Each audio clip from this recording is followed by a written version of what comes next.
Bonjour à tout le monde je vais pouvoir passer la parole à Pierre Gachignard pour ouvrir ce séminaire.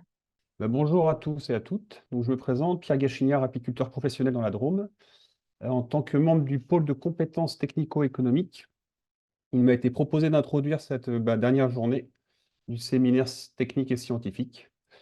Le thème du jour est piloter son exploitation. Donc, c'est un vaste sujet. En effet, aujourd'hui, plus encore qu'hier, a priori, la conjoncture nous oblige à piloter nos exploitations d'une manière assez fine. Le titre m'a amené une comparaison là.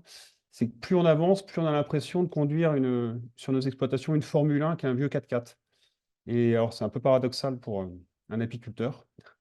Chaque année, enfin, en effet, on a un peu moins le droit à l'erreur.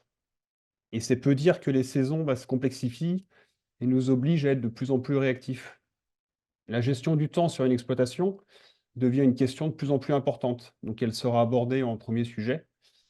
Donc il faut mieux s'organiser, c'est un fait, pour ne pas s'épuiser et durer dans notre beau métier et être plus efficace. Mais par ailleurs, aujourd'hui, il y a une conjoncture économique un peu délicate qui peut nous inciter à nous diversifier pour développer de nouveaux marchés. Et là, donc, on a une dure équation parce qu'il faut qu'on se diversifie tout en organisant mieux son temps de travail, en étant plus efficace. Du coup, ce matin, on abordera aussi dans deux ateliers, pardon, deux diversifications possibles sur une exploitation, la pollinisation et la propolis. Et si je reprends ma comparaison du début, là, entre le 4x4 et la Formule 1, on a presque l'impression aujourd'hui qu'il nous faudrait une équipe au stand pour pouvoir nous assister sur nos exploitations. Donc personnellement, moi, mon équipe au stand, c'est mon ADA, et puis plus largement, ADA France, l'ITSAP, qui nous assistent dans ce pilotage de plus en plus fin. Voilà, donc je vous souhaite une bonne matinée, et surtout après, un bon repos hivernal avant la prochaine course saison en 2024. Merci Pierre pour cette introduction à nos travaux de ce matin. Je vais passer la parole à Adrienne Chartin, animateur à l'ADA Pays de la Loire, qui va nous présenter qu'apporte l'ADA sur la gestion du temps pendant la saison apicole. Bonjour à tous. Je me présente Adrien Chartin. Je suis animateur à l'ADA Pays de la Loire, l'association de développement de l'apiculture en Pays de la Loire. Je suis heureux de vous accueillir, on va dire, temporairement pour quelques minutes en Pays de la Loire et pour vous présenter un petit peu, quelques conseils pour mieux gérer son temps pour être moins débordé durant la saison apicole. Alors, en quoi va consister cette première présentation? L'idée, ça va être de voir deux points. La première, ça va être de voir quelques règles générales pour mieux s'organiser. Et ensuite, on va prendre un peu l'exemple d'un apiculteur qui avait donné quelques conseils pour mieux s'organiser. Alors en fait, cette présentation, elle est issue d'une formation qu'on avait organisée début janvier à la Pays de la Loire, justement pour répondre à cette question. On va dire cette demande que vous avez peut-être dû vous poser, qui est comment mieux s'organiser pour la saison apicole pour être moins débordé. Donc de notre côté, en fait, on a choisi d'y répondre en proposant une formation sur 2 journées. Cette formation, elle a été proposée déjà en 2018 et on l'a refaite en 2023. En fait, la première journée, on a fait intervenir un formateur en gestion du temps, donc quelqu'un d'assez généraliste, à qui on avait présenté la filière apicole et ses problématiques en amont. Et en deuxième temps, on avait visité l'exploitation d'un apiculteur lors d'une deuxième journée qui avait présenté un petit peu, comment est-ce qu'il faisait pour s'organiser, et essayer d'éviter d'être débordé. Donc, ce que je vais vous présenter aujourd'hui, en fait, ça va être un peu les conclusions, ou on va dire un petit peu les résultats globaux issus de ces 2 journées d'échange. Voilà, nous on a choisi d'y répondre par l'échange à cette problématique, mais il faut savoir qu'il y a aussi d'autres outils qui existent dans le réseau des ADA. Par exemple, il y a la possibilité d'effectuer des bilans travail pour voir si vous avez des pics de travail à certains moments de la saison. Juste avant de se lancer donc dans le concret, voilà, moi je suis pas un spécialiste particulièrement de la gestion du temps, donc j'aurai peut-être pas les réponses à toutes vos questions. D'ailleurs, vu qu'on a une présentation en temps limité, ça sera peut-être pas l'objectif aujourd'hui. Mais l'idée, ça va être de vous donner plutôt quelques trucs et astuces, des conseils, des outils, et essayer d'ouvrir un peu votre réflexion pour essayer que vous organisez mieux à l'échelle de la saison. Et si vous voulez en savoir plus, donc il faut savoir qu'on a aussi fait un petit article de valorisation dans notre revue régionale, donc vous avez le lien ici, qui s'appelle L'abeille libre. Et donc voilà, n'hésitez pas aussi à aller le consulter si vous voulez en savoir plus. Alors, intéressons-nous d'abord donc au premier point qui est planifier, prioriser, s'organiser. Donc on va voir ensemble quelques règles générales pour essayer de mieux s'organiser. Pour ça, donc on va voir 4 choses. La première, enfin 5 points plutôt, c'est privilégier l'important, planifier puis passer à l'action. Ensuite, je vais vous présenter 2 petites méthodes pour essayer de mieux s'organiser, pour avoir un petit peu plus de concret. Toujours dans le concret, on va aussi voir très rapidement quelques outils pour mieux s'organiser. Et puis, enfin, on va revenir un petit peu sur du théorique avec quelques lois générales qu'il est intéressant d'appliquer dans dans son activité quotidienne.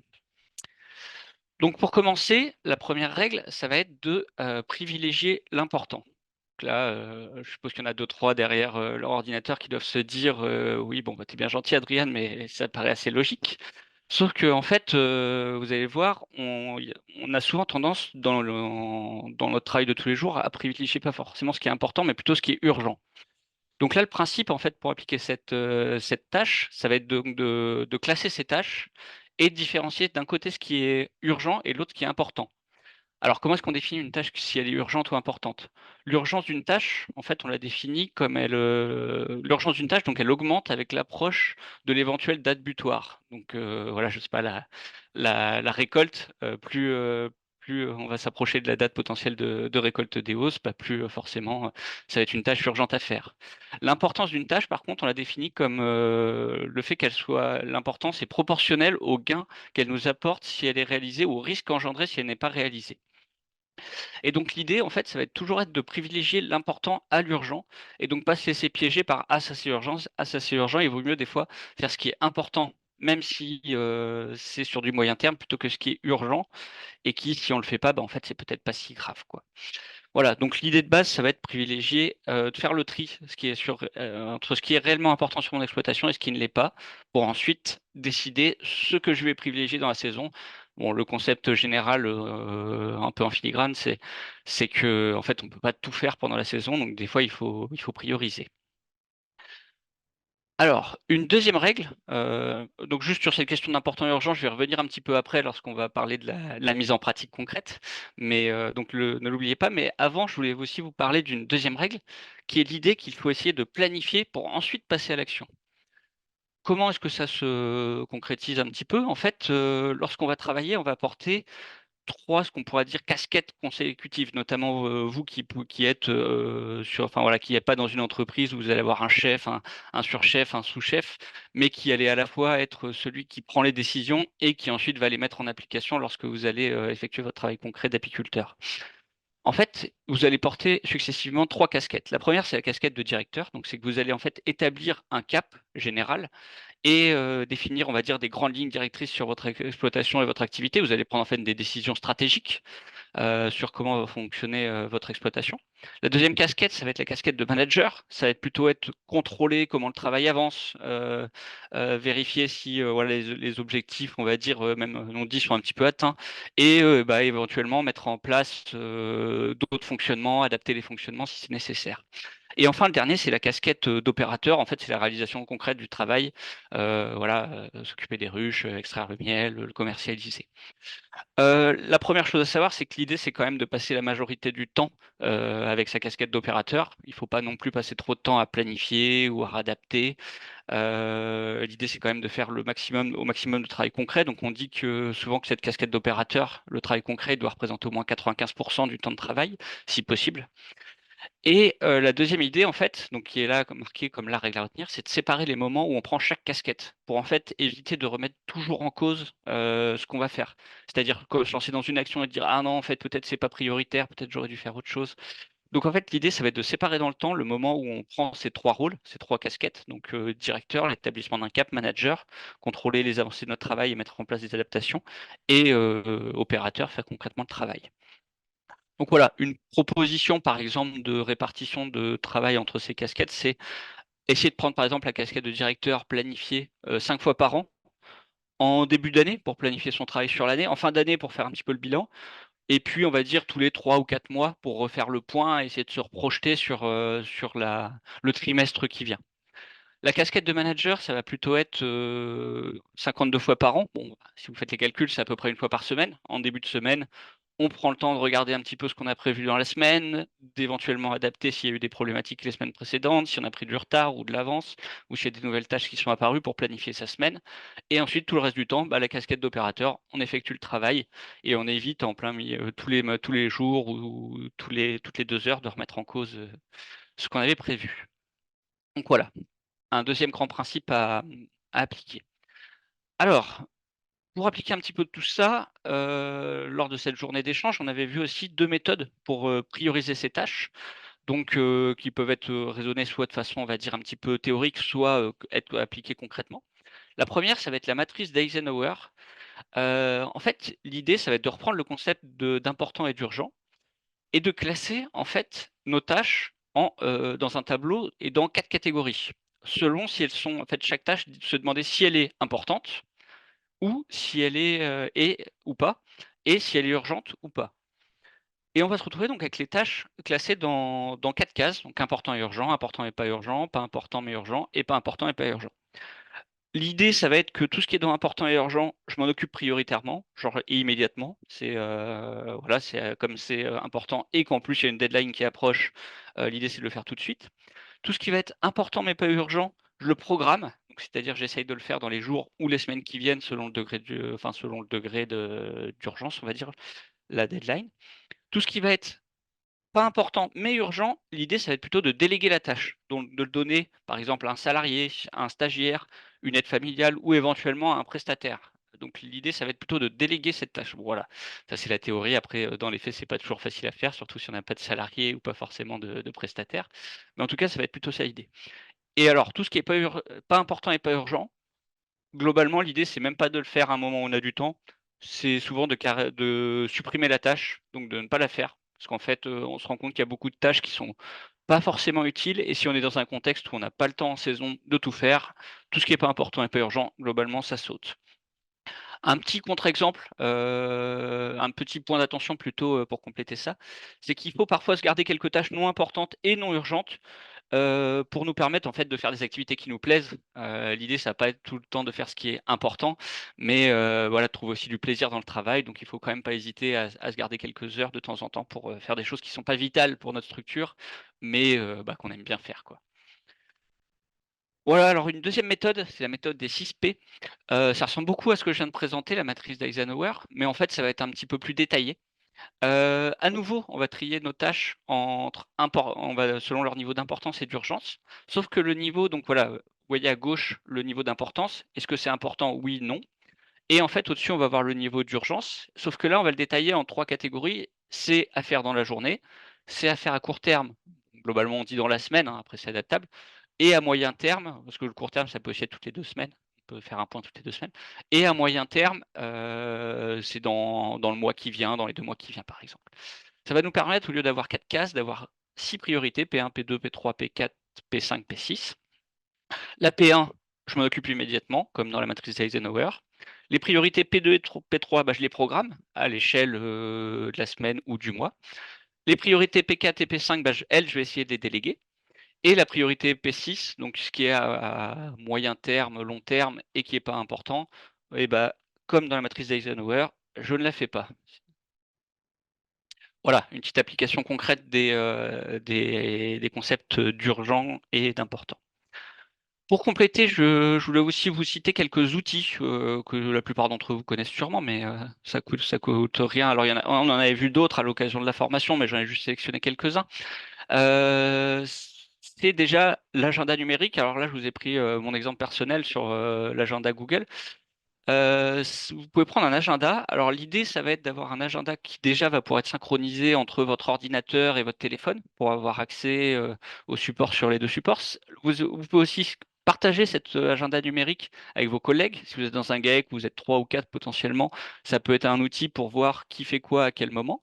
Ça permet aussi d'organiser un peu ses tâches sur les différentes journées, de voir quand il y a des créneaux pour pouvoir prendre des rendez-vous.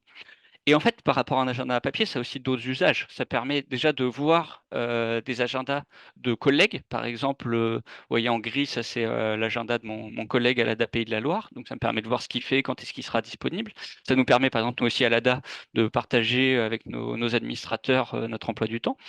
Vous pouvez aussi rajouter des agendas personnels, ce qui vous permet aussi de voir ce que vous avez prévu d'un point de vue personnel et ainsi adapter votre travail. Et vous pouvez aussi partager l'accès à ces différents agendas aux personnes que vous le souhaitez ou non, donc en garder certains pour vous et les autres les partager. Un deuxième outil numérique, donc c'est Trello. Donc là, j'ai pris l'exemple de mon collègue qui l'utilise. Donc vous voyez, lui, il a choisi d'utiliser les tâches P1, P2, P3, P4 et puis P5, P6 globalement. Donc il les supprime. Et en fait, donc Trello, c'est un petit outil numérique qui permet de classer des tâches selon des couleurs, des catégories, et puis ensuite, hop, on les déplace dans ce qui a été fait, et ça permet d'avoir une vision globale de ce qu'il faut faire à court terme, moyen terme et long terme selon le degré d'importance. Je passe assez rapidement. Et un petit dernier outil, c'est la matrice d'Eisenhower, qui en fait, on peut s'en servir de façon concrète pour organiser son travail. Je connais des apiculteurs qui en fait ont un tableau blanc dans leur miellerie, qui sont en GAEC et qui prennent le temps au début de chaque semaine de classer les tâches qu'ils doivent faire dans la semaine dans ces 4 cases, important et urgent, important pas urgent, pas important mais urgent, et ni l'un ni l'autre. Et puis ensuite, de se les répartir dans la semaine entre associés du GAEC ou entre éventuellement le stagiaire ou le salarié, voilà, pour pouvoir les faire. Ça peut aussi être utilisé comme un outil concret d'organisation du travail si nécessaire. Voilà, pour terminer sur cette première partie, donc on repasse dans un petit peu de théorique. Alors, quelques lois qui vous permettent de reprendre un petit peu de recul sur votre activité. Donc on avait vu d'autres, mais là j'en ai sélectionné 5. C'est des lois en fait générales qui régissent pardon, la gestion du temps. Donc la loi de Murphy que vous avez pu utiliser dans certaines circonstances, c'est que tout ce qui peut mal tourner va mal tourner. On le dit aussi, la tartine, elle va tomber du côté beurre quand elle tombe par terre à chaque fois. Concrètement, en fait, dans votre activité, comment est-ce que ça se traduit? C'est que tout ce qui va mal, enfin, tout ce qui peut mal tourner risque de mal tourner, donc vous allez avoir des imprévus pendant la saison, en fait. Donc la première chose, c'est d'essayer de prendre le temps à un moment d'évaluer les risques qui menacent notre activité ou qui sont peut-être déjà produits, hein, le camion qui tombe en panne, un problème sur un rucher, et essayer de prévoir un petit peu comment vous allez réagir si ça se produirait. Donc voilà, avoir prévu ça en avance, et aussi prévoir du temps dans votre semaine pour gérer ces éventuels risques. Donc c'est-à-dire laisser des temps pour prévoir les risques, et en fait l'idée étant que si ces temps-là, en fait il n'y a pas eu de problème, s'il n'y a pas eu d'imprévu en fait, et c'est pas grave, vous en profiterez soit pour vous reposer, soit pour prendre de l'avance, pour la semaine suivante. Donc voilà, c'est un peu le corollaire. J'y reviendrai un petit peu tout à l'heure aussi avec, l'exemple de l'apiculteur. La deuxième loi, c'est la loi de Parkinson, c'est que le travail va s'étaler de façon à occuper le temps disponible pour son achèvement. Donc l'idée, ça va être le corollaire là, ça va être de toujours fixer des délais dans vos tâches, pas dire: «Ah bah, je le ferai», voilà, mais se dire: «Bah non, même s'il y a pas de deadline, je vais essayer de le faire dans les 3 semaines qui viennent». Parce que si on se fixe pas de deadline, en fait, de temps limite, on va jamais le faire globalement. Donc l'idée, c'est de s'imposer un minimum de contraintes et de délais pour chaque tâche qu'on entreprend, pour essayer de cadrer son travail et se forcer un petit peu à faire les tâches. Alors la troisième loi, c'est la loi de Pareto, pardon. La loi de Pareto, c'est une loi que personnellement j'applique, assez souvent dans mon travail. C'est que 80 des effets sont le produit de 20 des causes. En fait, 20 du travail qu'on va effectuer va permettre d'avoir 80 des résultats parce que ça va être les tâches très essentielles, et les 80 du temps de travail qu'on va faire à côté, en fait, ils vont apporter assez peu de résultats. Par exemple, moi, je l'applique, quand on produit un bulletin technique, et je le relis pas, 4 fois. Tant pis s'il y a quelques fautes d'orthographe dedans. L'important, c'est, peut-être de produire un article en plus pour avoir plus de contenu, et tant pis si, voilà, c'est pas forcément, parfaitement présenté ou s'il y a quelques petites fautes d'orthographe dedans. Sur l'apiculture, ça va se traduire dans là, l'important, ça va être de produire le miel, le commercialiser, avoir des ruches en bonne santé, et peut-être que, faire le 4e coup de ménage, de la miellerie ou le 5e grattage, des ruches, peut-être que voilà, on pourrait considérer que c'est important, mais peut-être pas, en fait. Voilà, donc en fait, ça veut dire qu'il faut, ça traduit dans le fait qu'il ne faut pas être maniaque ou perfectionniste dans nos actions, se concentrer sur l'essentiel et s'arrêter sur une tâche lorsque le résultat est suffisamment satisfaisant et pas non plus y passer trop de temps. En fait, il faut savoir séparer l'essentiel de l'accessoire. La quatrième loi, c'est la loi de Laborit. Donc, c'est l'être humain cherche à faire ce qui lui plaît en premier. Bon, bah voilà, ça moi, par contre, je l'applique pas du tout au travail. C'est qu'il faut essayer de faire ce qui est le plus compliqué en début de journée ou en début de semaine pour ensuite avoir les choses les plus agréables. Et enfin, je finis par la loi de Hofstadter, pas facile à prononcer. Les choses prennent de plus en plus de temps que prévu, pardon, même en tenant compte de cette loi. Donc en fait, il faut savoir qu'un projet sera toujours en retard, il sera toujours en retard, même encore plus que ce qu'on imagine. Donc il faut toujours essayer de garder de la marge pour chacune de nos tâches. Voilà, pour compléter un petit peu donc cette présentation donc d'outils, de lois et de quelques conseils pour mieux gérer son temps, je vais terminer rapidement par le témoignage de l'organisation d'un apiculteur, donc des Pays de la Loire, un apiculteur, qui nous avait fait visiter son exploitation, à l'occasion de la formation dont je parlais tout à l'heure. Donc en fait, cet apiculteur, il va se baser sur quelques grands principes. Premièrement, l'organisation de son exploitation, la gestion des pics de travail et des imprévus, la simplification et l'optimisation de ses tâches, et puis on finira par quelques principes et trucs et astuces, voilà, assez basiques pour compléter donc cette présentation. Donc cet apiculteur, il a la volonté, en fait, déjà, donc le premier principe, son premier principe, c'est d'essayer d'être organisé sur son exploitation. Pour ça, il a déjà la volonté de finir à 18 heures tous les jours, à la fois voilà, en principe de vie, en fait, il veut pas être trop débordé pendant la saison, c'est un de ses objectifs. Mais ça a aussi une utilité dans le travail puisque ça permet, en fait, enfin, il considère que ça permet de récupérer la fatigue accumulée, en fait, pendant la journée et pour les personnes qui travailleraient tous les soirs, en fait, si pour les personnes qui travailleraient, qui finiraient chaque jour à 23 heures puis qui commenceraient à 8 heures du matin le lendemain, et ben, en fait, ça va faire une accumulation de fatigue qui va vous rendre moins efficace dans le travail. Donc aussi le fait de limiter vous-même votre temps de travail, pendant la saison apicole, bah, va vous permettre d'être aussi plus efficace pendant son temps de travail. Il a, comme objectif d'avoir des espaces de travail, bien rangés et bien organisés pour, bah, gagner du temps en saison.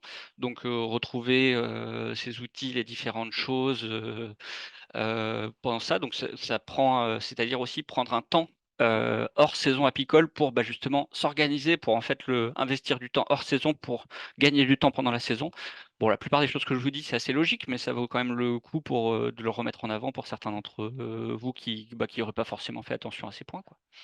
Il porte une attention au confort dans le travail pour, avoir un travail agréable et puis éviter de trop subir et puis il essaye de rationaliser son travail et ses déplacements. L'idée étant, de faire, voilà, d'éviter d'aller, enfin, quitte à se déplacer, autant faire plusieurs tâches sur les ruches et puis aller sur tous les ruchers faire la même tâche, aller sur les ruchers proches en même temps. Donc organiser son travail pour, voilà, rationaliser, ses déplacements. Et puis, éviter, bah, de faire des tâches qui retomberaient tout au même moment pendant la saison apicole. Par exemple, il évite de faire de l'élevage pendant la récolte de printemps parce qu'il sait que ça va être un pic de travail. Justement, sur les pics de travail et les imprévus, alors il essaye d'y porter une attention particulière. L'objectif étant d'anticiper au maximum le travail en prenant en compte les différents scénarios donc, qui pourraient se produire. Comment ça se concrétise? Bah, par un suivi de la météo à court et à moyen terme. Le fait d'effectuer certaines tâches le plus tôt possible, donc pas attendre, mais des fois, bah, aller, être proactif. Donc même s'il y a un petit moment où on a un petit peu de disponibilité, bah, pas hésiter à aller faire des choses en avance si c'est possible. Préparer en amont tout le matériel, donc les cadres gaufrés, les fûts, le matériel, tout doit être nettoyé, tout doit être bien rangé, prêt, à faire feu quoi, en avance. Prévoir en avance la journée du lendemain, pas s'y mettre dès le matin parce que des fois dès le matin en fait on est directement à fond on va dire donc toujours avoir, un coup d'avance en ayant une projection sur le lendemain, ça enlève aussi du stress potentiellement et puis ça permet de se rendre compte que dès la veille si on a oublié des choses et bah, de commencer à se demander comment, où est-ce qu'on va s'organiser plutôt que regarder son calendrier le matin et se faire: «Ah zut j'avais oublié ça, finalement ça va être un peu serré aujourd'hui quoi». Ça rejoint certains des principes que je disais tout à l'heure qui étaient, bah, d'essayer aussi de prévoir en début de semaine avec les différentes casquettes, ce qu'on va faire dans la semaine. Enfin voilà. Prévoir les travaux aussi à moyen terme, début de la récolte, aller poser les différentes, hausses. contrôler et faire réviser le matériel régulièrement, bah, là, ça va être pour éviter tout ce qui va être imprévu. Je parlais de différentes pannes, des problèmes qui arrivent en saison. Lui, il n'hésite pas à l'intersaison ou avant la saison à faire réviser tout son matériel, même si il n'y a pas de problème manifeste, ou à le faire contrôler soit par lui, soit par quelqu'un d'extérieur, pour bah, justement éviter enfin prévenir, on va dire, les différents problèmes qu'il pourrait avoir en saison. Avoir des stocks suffisants. Donc des stocks de cire, de sirop, de fût, mais aussi de miel en pot, déjà mis en pot, déjà mis en carton, déjà étiqueté, pour s'il y a voilà, une demande d'un magasin, par exemple, à aller approvisionner, bah, éviter d'avoir à devoir refaire l'étiquetage ou de la mise en pot en pleine saison. Donc enfin, on a un apiculteur qui a vraiment beaucoup de stock et qui a quasiment aussi tout en double, qui a aussi des outils en double ou du matériel en double, même parfois du matériel assez important, parce qu'il a déjà eu des casses ou des problèmes en saison et bah, ça l'évite de devoir repousser toute sa mise en pot, par exemple, quoi. Enfin, sa mise en pot, son extraction plutôt. Voilà, optimiser les transports et déplacements, je l'avais déjà cité. Après cette première idée, donc, enfin, cette première idée de l'organisation sur l'exploitation, cette deuxième idée d'essayer de prévoir les pics de travail et les imprévus en amont pour anticiper. La troisième idée, ça va être de simplifier et d'optimiser ces tâches. Donc voilà, simplifier au maximum pour gagner du temps et optimiser à nouveau pour gagner du temps. Donc éviter de multiplier les visites de colonies, ça va toujours être voilà, le but numéro un. Éviter aussi de trop se prendre la tête pour prendre une décision devant une colonie. Un exemple, c'est par exemple si dès qu'il a du couvain douteux, eh bien il va voilà, choisir de détruire la colonie plutôt que rester devant, en fait, à se dire bon bah qu'est-ce que je fais? Est-ce que je tente de la sauver? Voilà, simplifier pour gagner du temps, surtout en saison. Ça rejoint un principe global qui est aussi en fait de toujours préférer l'action à l'inaction. Voilà, j'y reviens. Et il fait assez peu de transhumance, il note assez peu d'informations sur les ruches, il utilise plutôt des repères simples, et puis voilà, il n'a pas de volonté de forcer l'uniformité de ses essaims, l'idée étant de gagner du temps quand même dans la gestion de la saison. Et voilà, donc en fait, j'avais commencé un peu à l'esquisser, pardon. L'idée, ça va être d'être dans l'action, donc plutôt que dans l'inaction, tout en prenant soin de soi. Donc pas trop réfléchir, voilà, se poser des questions, mais toujours faire plutôt que rester à hésiter trop longtemps. Ça se traduit par plusieurs points. Donc, éviter aussi la procrastination, toujours aller faire les choses en avant. En cas d'erreur, il faut aussi pas se laisser abattre. C'est toujours l'occasion d'apprendre. Et puis, d'ailleurs, il faut toujours ne jamais cesser d'apprendre, même après 30 ou 40 ans d'apiculture. Ça vaut toujours le coup bah, d'essayer d'aller apprendre des nouveaux systèmes, donc notamment via les ADA, en allant faire, par exemple, des visites d'exploitation ou des formations. Voilà, donc il avait aussi quelques autres idées sur lesquelles je vais passer assez rapidement pour plutôt terminer par quelques petits trucs et astuces qui vont être de l'apiculteur, qui vont être essayer de recourir à des aides extérieures lorsque c'est nécessaire, pour se dégager du temps pour soi, pour faire ce qui est vraiment essentiel et important pour l'exploitation. C'est une façon d'appliquer certains des principes qu'on a vus tout à l'heure.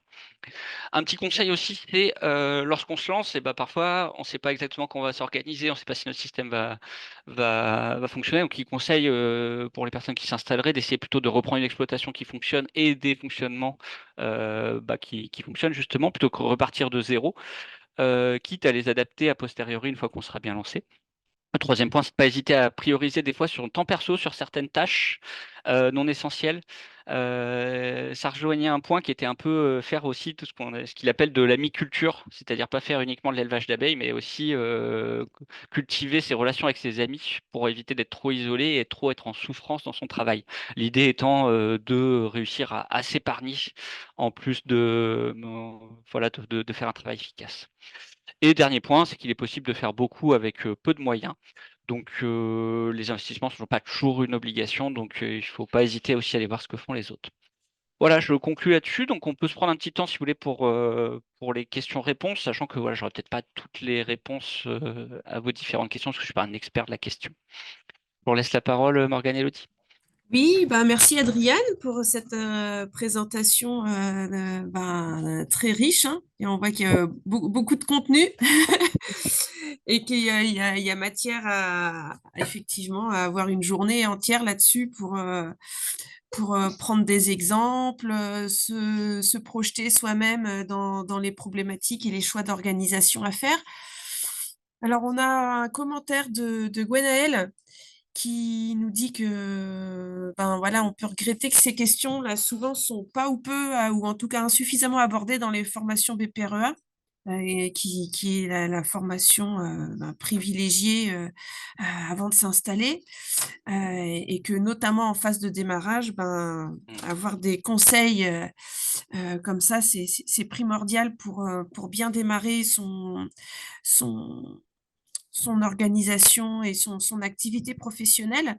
Ouais, bah ça peut être Qu'est-ce répandu que un ça petit peu peut... Ouais, par les différentes visites d'exploitation et puis essayer de penser à aborder ce sujet-là lorsqu'on visite des exploitations et que les apiculteurs qui présenteraient leur exploitation à des personnes en BPREA et bah, présentent un peu comment ils s'organisent. Et puis je pense aussi aux différents cas concrets et cas types de l'ITSAP où certains, il y a des bilans travail qui sont présents dedans et qui permettent de voir un petit peu selon des modèles d'exploitation bah, les pics et les différentes tâches, la répartition des tâches sur la saison. Donc enfin, je pense que c'est des bons supports pour essayer de prendre en compte ce sujet-là lors des BPRE.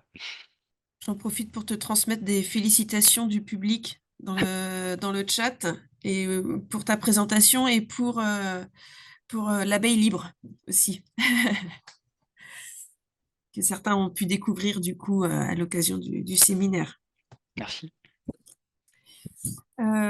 Patrick nous demande si tu as un exemple de matrice Eisenhower appliquée à un rucher directement. Un rucher. Ouais, Euh, un rucher.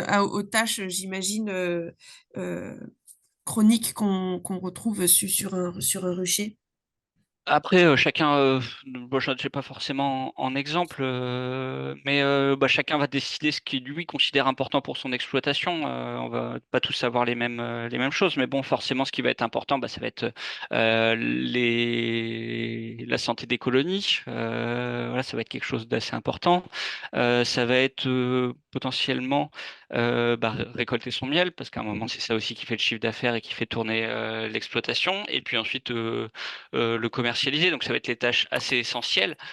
Peut-être que certaines visites, voilà, si on multiplie trop les visites, bah peut-être qu'en fait certaines vont pas être forcément si importantes que ça. On pourra être enfin regroupé en plusieurs. Si je reprends l'exemple de l'apiculteur là, par lequel j'ai terminé, et ben lui, il choisissait, mais c'est son choix, hein, je pense que tout le monde ne va pas forcément être d'accord, d'éviter d'harmoniser ses colonies. Donc, parce qu'il trouvait que c'était trop chronophage. Donc, il n'allait pas, par exemple, remettre des cadres ou harmoniser l'âge de ses rennes. Il avait choisi, lui, de sauter un petit peu ces tâches-là parce qu'il considérait que ça prenait trop de temps et au final, ça apportait pas tant que ça sur son exploitation.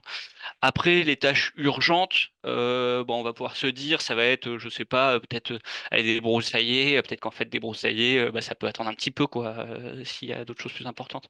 Je sais pas, Pierre, si toi tu as des exemples, si tu veux, sur un rucher de choses qui seraient, par exemple, importantes, plus importantes que d'autres. Non, pas forcément. Après, moi, je me retrouve bien dans ce que tu as dit là comment dire, de aussi du privilégier le temps pour soi. Alors, c'est un peu paradoxal, mais c'est vrai que l'apiculture, je trouve que ça peut être quand même très ingrat, enfin souvent, hein, on prépare toutes ses ruches au taquet, on a changé toutes ses rennes, tout est prêt, et puis bah, il pleut 10 jours et on fait pas de mieler. Donc on est content de tout le boulot qui a été fait. Et du coup, une fois qu'on a eu deux, trois expériences comme ça, c'est vrai qu'en tout cas, moi, j'avais appris à me détendre un peu et voilà, à être quand même plus, effectivement, comme tu dis, moi, j'ai essayé de visiter quand même moins les colonies, de, enfin, d'être efficace et pas trop interventionniste, entre guillemets. Donc, je me retrouve complètement hein, dans ce que tu dis là. Moi, je n'harmonise pas des ruches. Enfin, voilà. Après, bon, il y a quand même un objectif de rentabilité, donc c'est un tout ouais, de vendre son miel au bon prix, d'en produire suffisamment, tout en étant un peu cool. Donc, ça, c'est pas évident.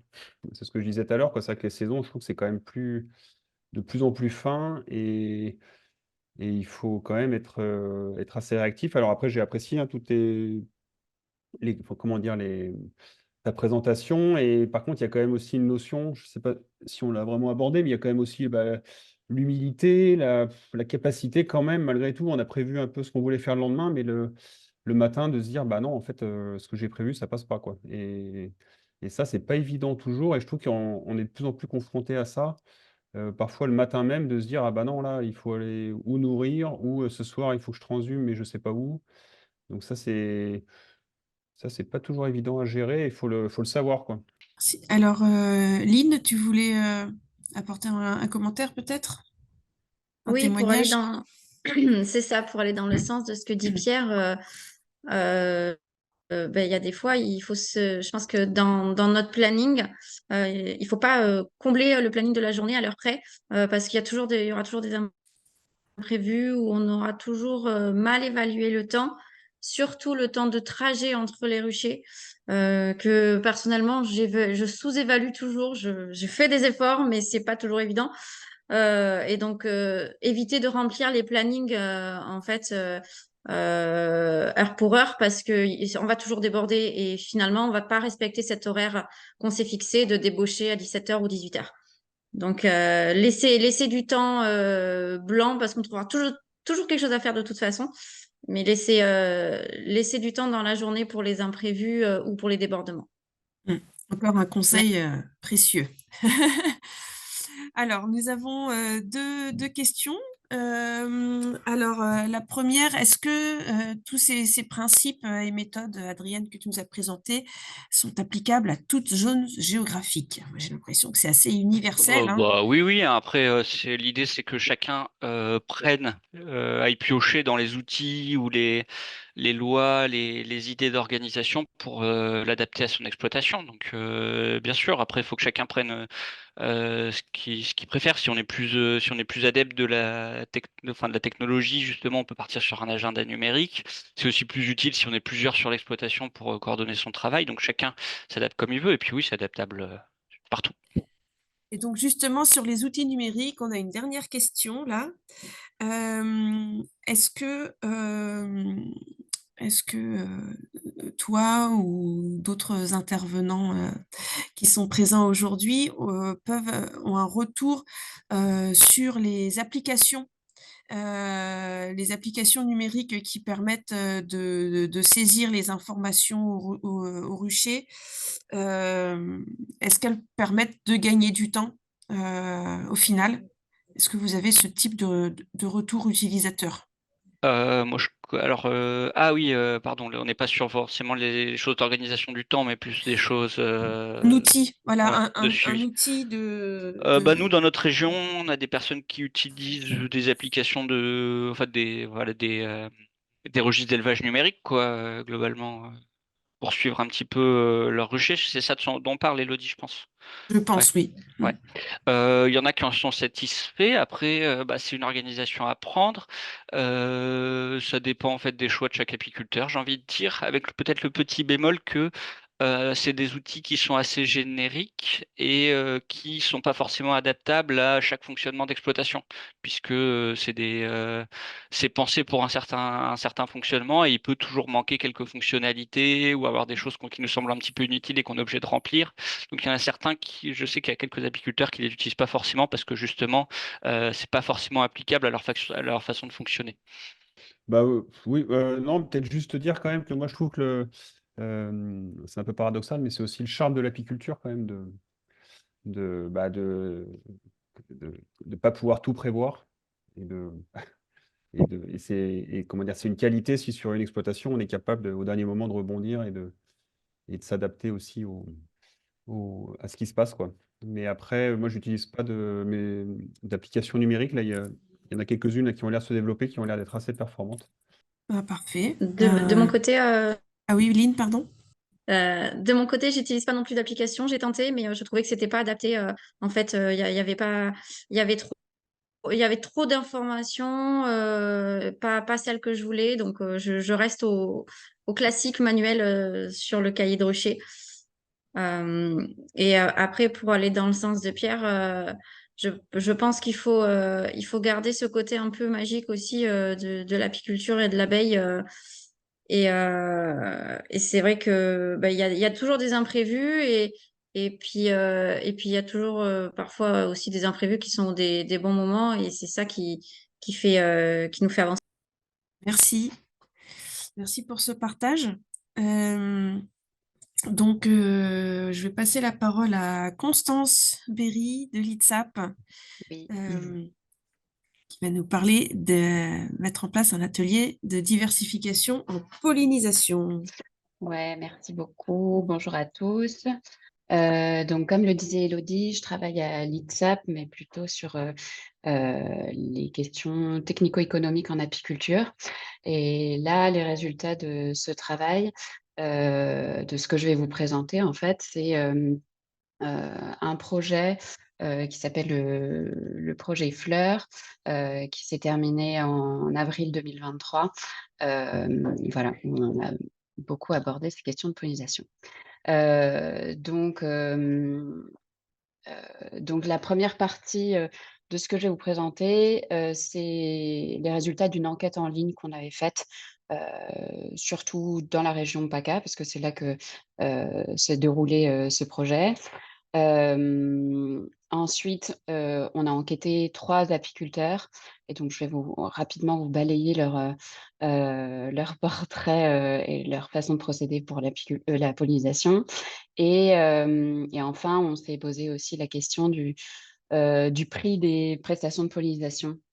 Voilà, donc comment mieux les définir?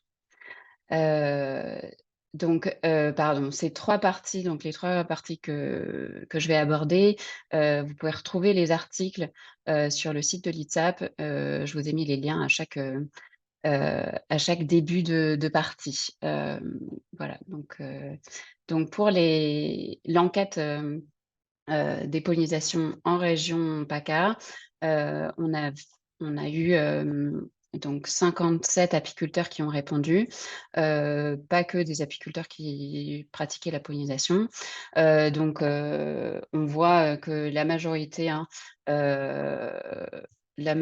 les 95% sont des apiculteurs de PACA. On avait aussi partagé le questionnaire avec les régions limitrophes.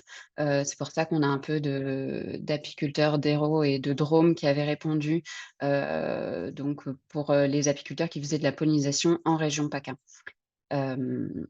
Voilà, donc là, on voit que sur notre échantillon, on en a un quart qui fait de la pollinisation, 15% qui en a réalisé par le passé, mais qui n'en fait plus, et 16% qui souhaiteraient développer cette activité, mais on a quand même près de la moitié des répondants qui n'en a pas fait, qui ne souhaitent pas en faire.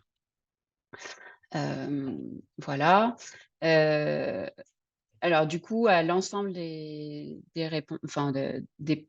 apiculteurs, on a demandé quelles étaient les contraintes perçues de cette activité. Et pour la grande majorité quand même, donc plus de 50%, on a la crainte d'intoxication des colonies. Donc là, le numéro, c'est le nombre de répondants, mais du coup, ça correspond à 54% des répondants. Il y a 26 apiculteurs donc, qui craignent un mauvais développement des colonies, 22 qui préfèrent prioriser la production de miel ou d'autres produits de la ruche.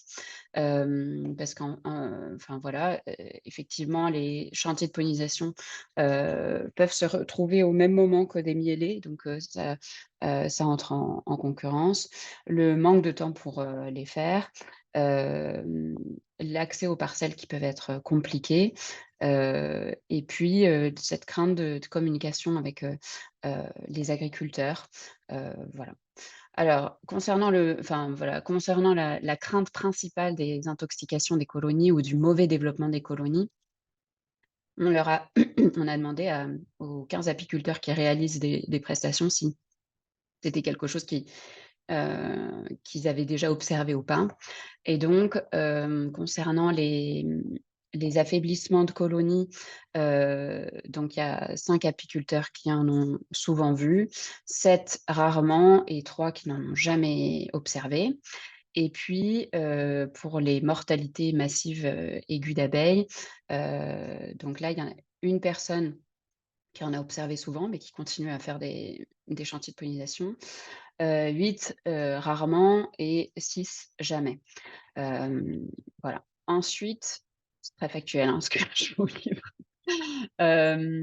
Les motivations des apiculteurs qui font de la pollinisation. Voilà, 78% des répondants qui qui trouvent que c'est un apport de trésorerie immédiate. Voilà. Le pendant inverse de ce qu'on a vu tout à l'heure, c'est que la relation avec les agriculteurs, qui trouvent donc c'est intéressant d'avoir ces échanges-là avec d'autres agriculteurs. Donc, comme les apiculteurs sont aussi des agriculteurs, mais donc la partie végétale des agriculteurs. Il y a quand même des apiculteurs qui trouvent que les chantiers de pollinisation permettent de développer les colonies ou de faire des réserves pour les colonies. Ça permet aussi une diversification des activités, donc c'est vraiment le sujet d'aujourd'hui. Ça peut aussi, en période d'installation, être une activité complémentaire.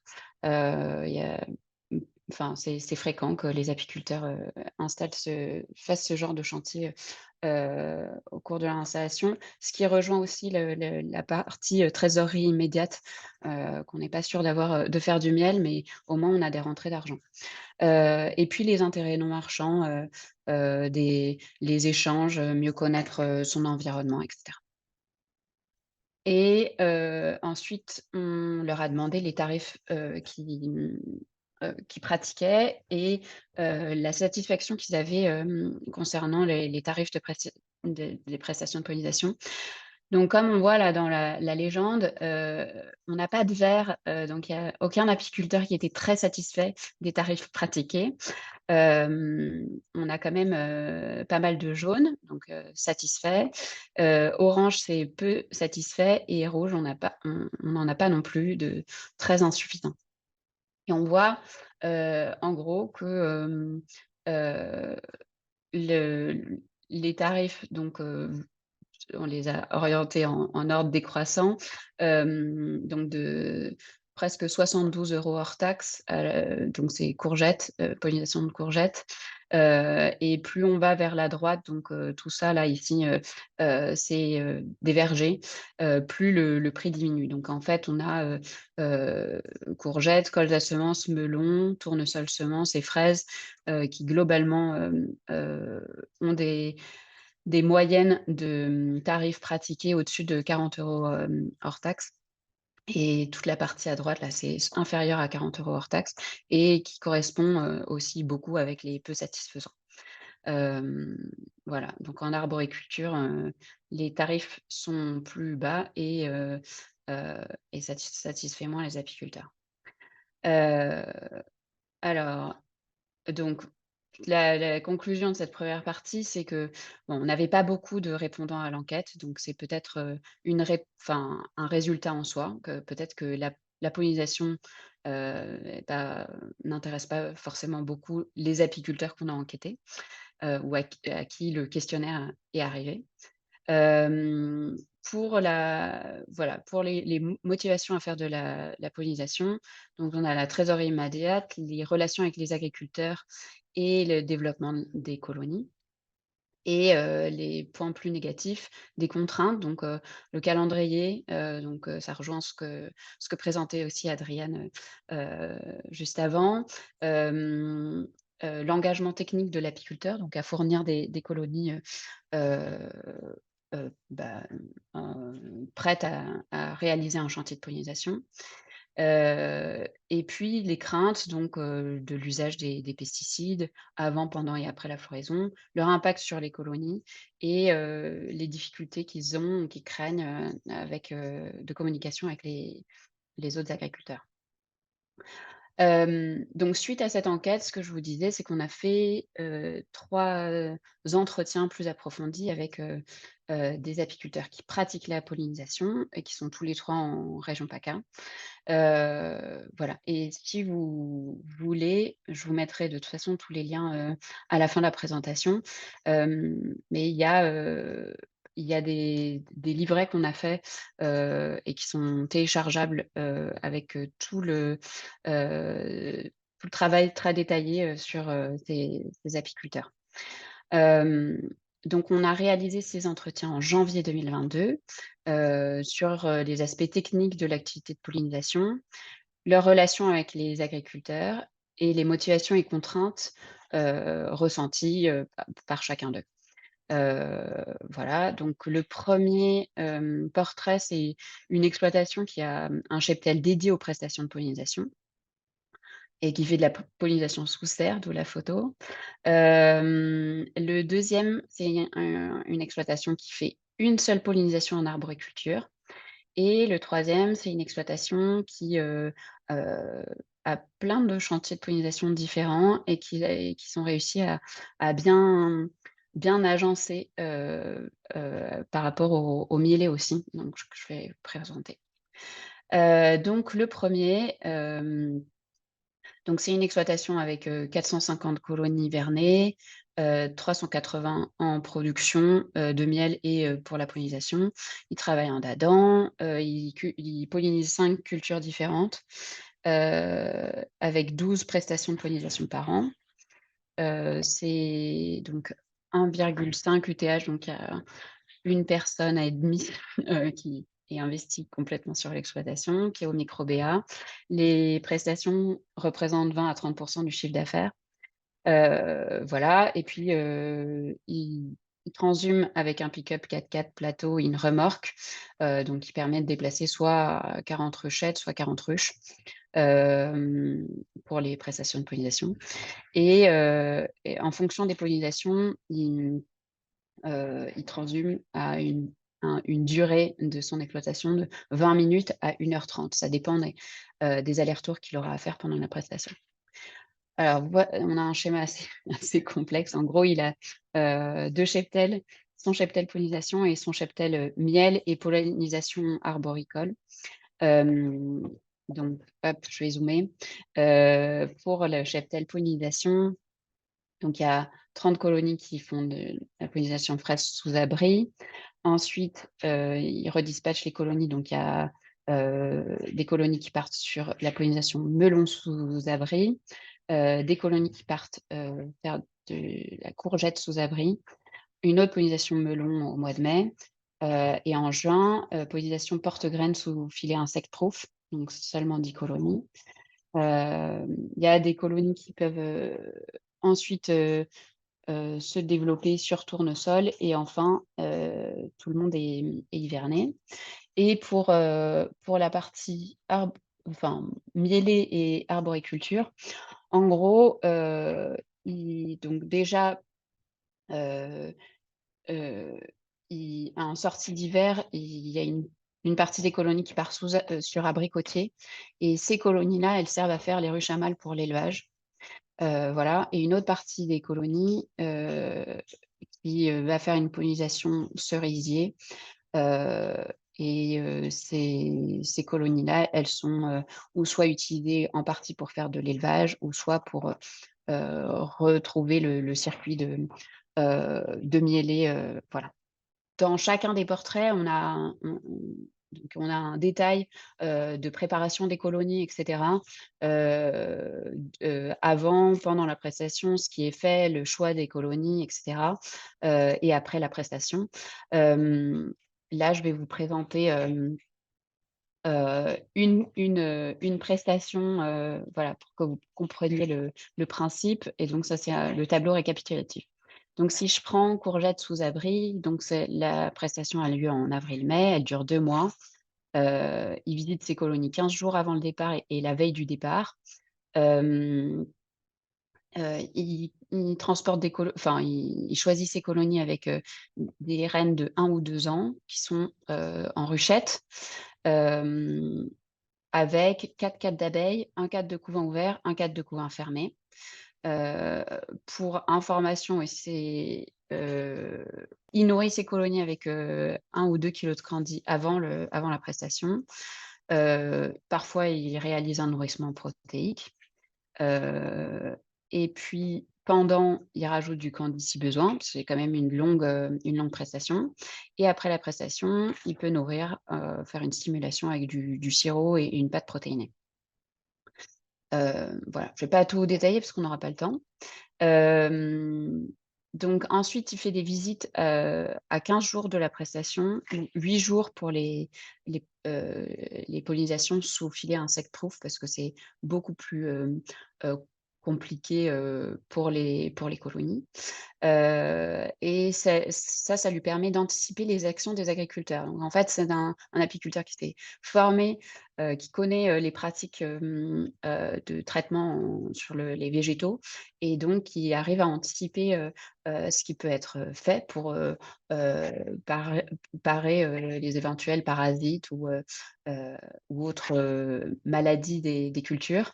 Hem et donc comme ça, il conseille les agriculteurs sur, ce qui est préférable de faire pour le bien-être de ces colonies aussi. Il a fait évoluer ses pratiques, donc il avait beaucoup de casse au début, maintenant il travaille qu'avec, des reines jeunes. Il transhume en plein jour pour, les pollinisations sous abri, ce qui permet de laisser les butineuses qui ont l'habitude d'aller butiner, à ciel ouvert, donc elles iront dans les colonies qui restent sur place. Comme ça le recrutement les nouvelles butineuses, apprennent à travailler, sous abri, donc sous les serres et du coup, il y a beaucoup moins de mortalité d'abeilles. Et donc il négocie avec l'agriculteur de créer une ouverture dans le tunnel et les abeilles, savent entrer et sortir du tunnel par ces ouvertures-là. Hem, voilà. Concernant les tarifs, donc là aussi, hein, on note, des tarifs qui sont beaucoup moins élevés sur verger, donc 32 € hors taxe. 52 € hors taxe pour les pollinisations sous abri, fraises, melons et courgettes et 150 € hors taxe pour les pollinisations sous filet insect-proof. Voilà, ces pollinisations, elles représentent 20 à 30 % du chiffre d'affaires, donc c'est clairement pas négligeable. Et l'apiculteur est satisfait, sauf pour, les prix pratiqués sur les vergers et pour lui, il serait d'avis d'augmenter parce que c'est les mêmes, charges de travail, les mêmes risques, d'intoxication qui existent et c'est une période qui est propice à la production d'essaims, la vente d'essaims est plus rémunératrice, que la pollinisation verger et donc il serait d'avis d'augmenter ces tarifs-là. Ensuite, le deuxième portrait, c'est l'apiculteur qui fait un seul contrat en arboriculture. Donc il hiverne 450 colonies et en met en production 320, lui aussi en format d'Adam, une seule prestation sur pommier, avec 120 colonies. Donc une seule personne qui travaille sur l'exploitation au micro-BA et les prestations de pollinisation représentent 10 à 20 % du chiffre d'affaires. Et lui, il a un camion avec une grue qui peut déplacer 40 ruches. Et donc, son chantier de pollinisation est à une demi-heure de chez lui. Donc, la pollinisation pommier, elle a lieu fin mars, début avril. En même temps, il a des emplacements d'hivernage qui sont à proximité de chez lui, qui sont sur cerisier printemps et donc lui, il observe aussi la floraison des arbres à proximité de chez lui pour savoir, quand est-ce que la pollinisation pommier va commencer. Je vous détaille pas le reste de la saison, vous pourrez le retrouver, dans le document complet. Mais les colonies qui vont sur pommier, elles réintègrent, le circuit, de transhumance. Il y en a une partie qui va servir à faire des essaims, mais enfin qui peut servir à faire des essaims, mais sinon le reste, part en production. Hem, donc sa pollinisation, elle a lieu, comme je vous disais, en mars-avril, c'est 1 à 2 semaines. Il visite ses colonies 1 à 2 semaines avant la pollinisation et la veille aussi, comme, le précédent apiculteur. Il n'a pas de choix particulier sur l'âge de la reine. Par contre, sur la taille, il apporte des colonies avec 5 à 6 cadres de couvain, une population recouvrant partiellement tous les cadres, 2 cadres de miel et 2 à 3 cadres gaufrés. Il peut rajouter du candy, mais il stimule toutes ses colonies, avec du sirop avant la prestation et ça lui permet de vérifier que si elles prennent bien le sirop, c'est qu'elles seront, elles sont bien aptes à partir en pollinisation. Il fait jamais de nourrissement protéique. il fait pas de visite pendant la prestation parce que 15 jours, enfin voilà, ça c'est pas nécessaire et après la prestation, si besoin, il nourrit au sirop, mais c'est rare. Heu, donc là, c'est pratique avec ce nouvel arboriculteur. Avant, il avait, d'autres pratiques et notamment, il avait un arboriculteur qui lui demandait de laisser ses colonies pendant 1 mois. Bon, tout ça n'allait pas et maintenant, il est assez satisfait de ce qu'il fait. Hem, voilà, les tarifs pratiqués, c'est 50 € hors taxe. Donc ça, c'est le nouveau tarif qu'il a mis en place avec, cet arboriculteur-là. Et ça représente 10 à 20 de son chiffre d'affaires et lui, il nous disait que ça lui permet de payer, ses charges de MSA et de carburant. C'est, voilà, sa représentation à lui, donc ça permet de payer quand même certaines charges. Heu Même si les tarifs ont augmenté, il est pas pleinement satisfait du tarif, parce qu'il considère que c'est une activité contraignante et stressante. Le transport, la répartition des colonies, le risque d'embourbement, le risque d'intoxication, ça fait quand même, enfin voilà, c'est pas négligeable pour lui et même s'il établit un contrat avec l'apiculteur, pour pas traiter pendant la présence des colonies, hem, voilà, ça c'est il y a quand même des vergers aussi, autour, c'est pas juste, l'arboriculteur chez qui il pose, le risque non plus. Et enfin le troisième portrait, donc c'est un GAEC, ils sont 3 UTH, 3 personnes. Il y a 1 400 colonies hivernées et 1 200 colonies mises en production. Eux, ils travaillent en format Langstroth. Il y a 4 cultures pollinisées et ça représente 10 à 20 prestations de pollinisation par an, avec 300 colonies qui partent en pollinisation. Et 15 du chiffre d'affaires, représenté par, la pollinisation et voilà, il transhume avec un 4x4 remorque qui peut déplacer jusqu'à 100 ruches et les pollinisations sont de 15 minutes à 1 heure de l'exploitation. Donc là, comme tout à l'heure, les pollinisations, elles sont dans des rectangles orange. Hem, donc il y a une pollinisation poirier puis pommier qui engage 200 à 300 colonies, au mois de mars-avril, heu, en même temps que la miel et le romarin. Une pollinisation colza-semences qui a lieu, en avril-mai, en même temps que la mielée de garrigue, et 2 autres pollinisations, une pollinisation courgette plein champ en juillet-août et une pollinisation tournesol-semences qui a lieu en même temps que la miel de lavande, sur lesquels ils mettent les essaims parce que, ils trouvent que ça permet de mieux développer les essaims que la mielée de lavande. Hem, voilà et donc celle-ci, enfin voilà, c'est des chantiers qui peuvent être en parallèle des mielés, mais qui arrivent à enfin voilà, eux ça les satisfait et ils arrivent à y trouver leur compte, dans cet agencement-là. Hem Donc là, par exemple, si on prend, la pollinisation colza-semences, donc qui a lieu au mois de mai, elle dure 1 mois. Ils visitent les colonies 8 à 10 jours avant la prestation.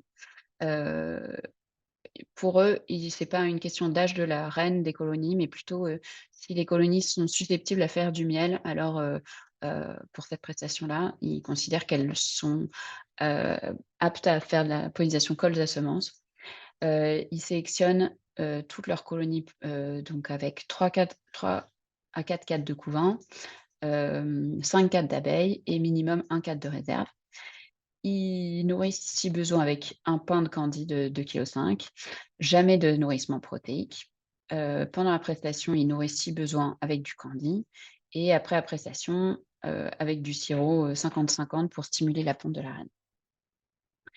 Heu, Là également, on retrouve cette disparité, des tarifs pratiqués avec toujours, l'arboriculture, donc poirier et pommier à 35 € hors taxe, donc sur la durée, des 2-3 semaines à 1 mois.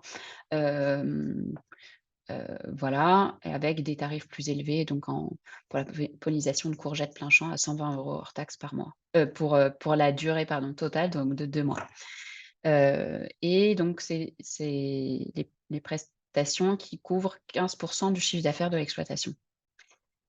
Lui aussi trouve les tarifs en arboriculture trop bas, et voilà, les colonies qui font des prestations de pollinisation, elles font aussi du miel. Donc il n'y a pas un cheptel dédié et ça leur permet d'être rentable. Donc ben voilà, on vient de voir trois choix d'exploitation enfin 3 portraits d'exploitation qui font de la pollinisation de façon complètement différente, enfin d'agencement complètement différente. Et comme je vous le disais tout à l'heure, les prix sont pas forcément suffisants pour les apiculteurs.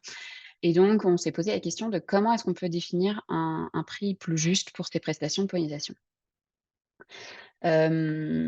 Donc, les apiculteurs n'ont pas forcément la même façon de faire leur de créer, enfin voilà, de choisir de définir leur prix, pardon. Mais il y a quand même certaines charges qui sont faciles à estimer, les charges directes, et d'autres, les charges indirectes, qui sont plus difficiles à estimer. Pour les charges directes, le transport des colonies, je vais aller un peu rapidement parce que je crois que je dépasse un peu mon temps. Donc en gros, on calcule le nombre d'allers-retours et on multiplie par un facteur qui intègre les frais kilométriques. Voilà, là c'est pour un véhicule 7 chevaux avec 5000 km au moins au compteur. Le temps de travail, donc pour 5 points, les visites de préparation, le transport des colonies, le chargement et déchargement des colonies, les visites au cours de la prestation et chargement-déchargement des colonies pour le retrait. Et donc ça, pour chacune des étapes, on a le temps de travail, fois, donc on a estimé que minimum c'était 2 SMIC net pour l'exploitant, fois 1,3 pour intégrer les charges, et 1 SMIC net pour les salariés, mais ça on peut changer aussi, fois 1,3 pour intégrer les charges. Et donc ça, pour chaque étape, donc on a la charge de temps de travail total pour l'ensemble on somme par étape. Et puis le nourrissement, donc le coût du nourrissement par colonie multiplié par le nombre de colonies nourries. Et ça, une autre étude, enfin on avait sorti des résultats d'une autre enquête en 2015, et voilà, donc, uniquement pour les charges directes, on en avait un total moyen de 23 €. Voilà, donc avec l'inflation et prix des carburants et du nourrissement, et puis sans compter le travail qui ont augmenté, on n'a pas recalculé, mais ça devrait avoir nettement augmenté, uniquement pour les charges directes. Ensuite, pour les charges indirectes, ce qu'il ne faut pas oublier, donc de prendre en compte la concurrence avec les autres ateliers, le miel, l'élevage, la propolis, le pollen, etc. Les risques de perte de cheptel. Donc si on devait remplacer la colonie, ça a un coût. Et puis si les colonies ont un pet, bah, ça met du temps. On n'a pas forcément une colonie qui est apte à produire juste après. Anticiper la disponibilité des colonies, les préparer, etc. Les contacts avec les agriculteurs en amont, valoriser le savoir-faire de l'apiculteur, voilà, de la préparation, des connaissances des espèces à polliniser, voilà. Et les charges de structure, donc toutes les charges qui sont affiliées à l'ensemble de l'exploitation, mais dont une partie doit être aussi dédiée à la pollinisation s'il y a un atelier pollinisation. Donc tout ça, c'est pas voilà, c'est pas simple de définir un prix, on voit bien. Et puis il y a d'autres freins. Les prestations de pollinisation ne sont pas très populaires. Et puis les apiculteurs qu'on a rencontrés nous parlaient d'un manque de connaissances. C'est parce que pour 2 d'entre eux, ils ont fait un stage pendant leur BPREA auprès d'un apiculteur pollinisateur qui s'était intéressé à cette activité et qui l'avait mise en place sur leur exploitation. Mais voilà, mais donc ça, c'est vraiment une chose à développer aussi au sein des BPREA, la connaissance de la pollinisation. Les freins, on l'a vu précédemment, la relation avec les agriculteurs qui est, voilà, qui est j'ai rien à rajouter là-dessus en fait. Et puis les agriculteurs en fait qui sont en position de dépendance, donc sans doute qu'il y a quelque chose à creuser pour augmenter les tarifs, instaurer un dialogue entre les 2 types d'agriculteurs, pour définir un prix de prestation de pollinisation qui corresponde aux attentes de chacun. Parce que certains agriculteurs, s'ils n'ont pas, la pollinisation des abeilles, ou soit ils doivent trouver d'autres insectes pollinisateurs, qui est pas moins cher. Voilà, et donc il y a une réelle dépendance, des insectes pollinisateurs et en particulier de l'abeille domestique. En conclusion, ça peut être un vrai atout les chantiers de pollinisation pour les exploitations. Trésorerie immédiate, donc 10 à 30 du chiffre d'affaires qui est perçu assez tôt dans la saison. Ça permet de développer les colonies, d'avoir d'autres contacts avec le milieu agricole. Il faut qu'elles soient bien pensées et agencées pour, intégrer le parcours de transhumance. Et voilà, les prestations souffrent de leur méconnaissance. Il y a une réelle rigueur et un engagement technique de l'apiculteur à acquérir. Hem, des craintes de mésusage des pesticides, et de leur impact sur les colonies et l'appréhension de la difficulté de communication avec les agriculteurs. Hem, voilà, je vous remercie de votre attention et je remercie, l'ensemble, des partenaires et des acteurs de ce projet, voilà, que vous retrouvez, ici sur cette diapositive.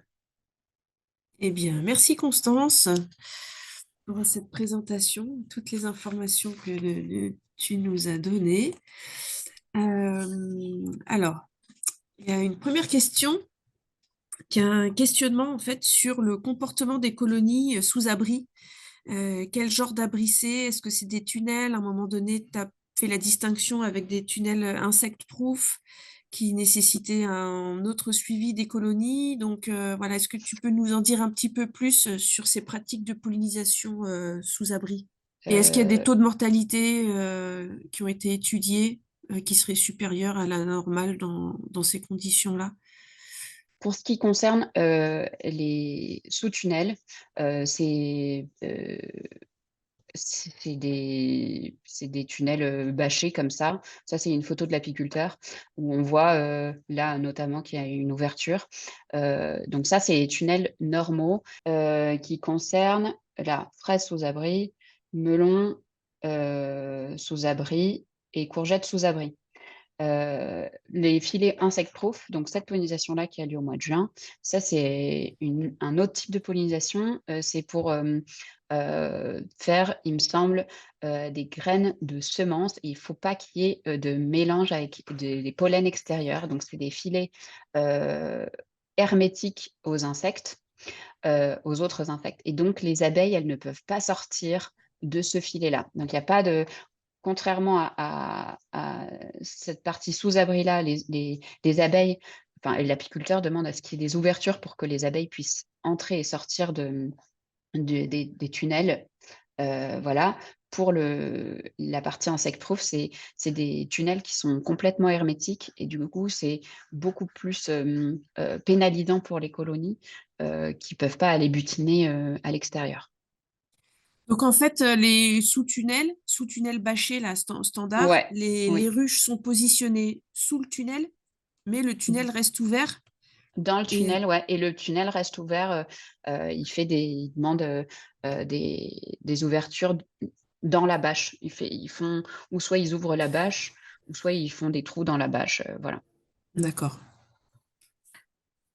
super, merci. Et alors, une autre question, est-ce qu'il y a des plateformes ou services de mise en relation entre agriculteurs et apiculteurs pour les services de pollinisation? Ah bah, c'est en train de se développer. Vous connaissez peut-être l'application Bee Gees, pour, positionner sélectionner des emplacements et avoir les informations sur l'environnement des emplacements. Et maintenant, il devrait ajouter à cette application-là une sorte de mise en relation, dire que on est un apiculteur et qu'on fait de la pollinisation, ou alors qu'on est un agriculteur et qu'on cherche des abeilles pour polliniser ses cultures. Donc ça devrait être fait. Il me semble qu'il y en avait d'autres applications qui avaient vu le jour, mais qui n'avaient pas forcément très bien pris. Avec la NAMSO, il me semble, de Ouais, mémoire. BeeWapi, BEEWAPI, mais c'est plus en fonctionnement. Voilà. Après, je sais que certains apiculteurs, ils sont référencés dans un listing de leur ADA. Et souvent, les agriculteurs, ils viennent s'adresser directement aux ADA pour avoir les listings. Donc, si ce n'est pas fait dans votre région, vous pouvez essayer, le mettre en place. Ça peut être aussi un autre moyen de se mettre en relation avec les agriculteurs. Et au-delà de la mise en relation, il y a des modèles de contrats qui circulent aussi Il y a des modèles de contrats. Il me semble que là, notamment sur arboriculture, je sais qu'on en avait travaillé à un moment donné. Ouais. Après, il y a beaucoup d'apiculteurs et d'agriculteurs qui ne mettent pas en place de contrat non plus. Dans ceux qu'on a enquêtés, il n'y en avait pas beaucoup qui en avaient. Mais ça permet aussi d'être réglo, de savoir, c'est des engagements mutuels inter-agriculteurs, de type de taille de colonie à apporter, d'engagement de non-traité, par exemple, de durée de la pollinisation, de nombre de colonies. Et ça peut être très, très poussé comme très basique. Il n'y a pas d'obligation d'avoir un contrat très, très développé, très détaillé. Et alors, on a une question sur en fait le temps de travail que ça représente, puisque tu nous as bien montré toutes les étapes de préparation, de suivi, etc. Est-ce qu'on a une idée du ratio, et donc en quelque sorte du taux horaire de la rémunération sur cette prestation? Eh ben, on leur a pas vraiment demandé le temps. Le temps passé. Après, on leur a, comme vous avez pu voir, il y a une partie des visites, notamment celles du printemps, qui sont en même temps que les autres visites de printemps. Donc, l'apiculteur, il a en tête qu'il doit choisir aussi X colonies à emmener en pollinisation. Et donc, c'est inclus en soi dans le temps de travail du reste de l'exploitation. Après, effectivement, les visites en amont, les temps de trajet, etc., après, etc., non, on leur a pas demandé, eux, leur estimation du temps global sur leur exploitation auquel ça pouvait correspondre. Et effectivement, c'est pas négligeable. Pas négligeable, mais ça dépend du nombre de colonies qui sont engagées, de la période, voilà. Parce qu'il y a les pollinisations là sous serre, c'est pas beaucoup de colonies qui sont engagées, mais bon, c'est normalement le déchargement d'une ou deux ruchettes par tunnel. Voilà, c'est certaines contraintes quand même. Très bien. Et alors, nous avons une dernière question sur, en fait, je pense, est-ce que ce type d'apiculture industrielle ne va pas à contresens de sa protection? Alors, ce que je comprends, peut-être la question peut être reprécisée par la personne, mais ce que je comprends, c'est que dans ce type de prestation, par certains côtés, on peut aussi fragiliser ou mettre en danger des colonies, parfois.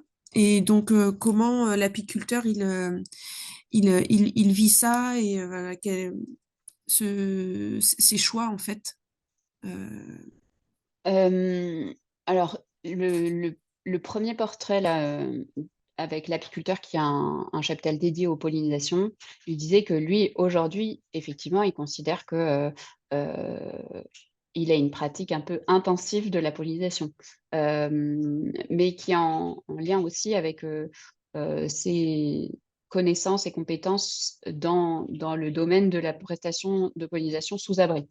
Hem, heu et lui ça, heu, lui ça lui convient pour l'instant. Hem, après, on n'est jamais non plus, heu, à l'abri, d'avoir, des pets sur, des mielés non plus, hein. Et donc voilà, heu, enfin, je pense que ça dépend de chaque apiculteur et du milieu dans lequel il est, enfin, dans lequel sont ses colonies. Et c'est un équilibre effectivement à trouver mais enfin voilà, je peux pas me prononcer pour eux sur ces questions-là. Bon, ben, on a pu répondre à toutes les questions, donc bah, c'est très bien. On va pouvoir passer à notre, prochaine intervention. Pardon, Maxime, je vais ah juste pardon, pour oui, conclure, ouais, Constance, pour oui. ceux qui souhaitent en faire, parce qu'il y a quand même des apiculteurs qui souhaitent en faire, il y a des régions qui sont plus propices à la pollinisation que d'autres et des régions qui ont plus de facilité à faire ces enfin voilà, ces pollinisations aussi. Heu, donc voilà, ça dépend aussi de la région et je pense que voilà, je Ça laisse dépend, la la parole. région par rapport à la présence de telle ou telle culture qui nécessite pollinisation, Ouais. c'est ça?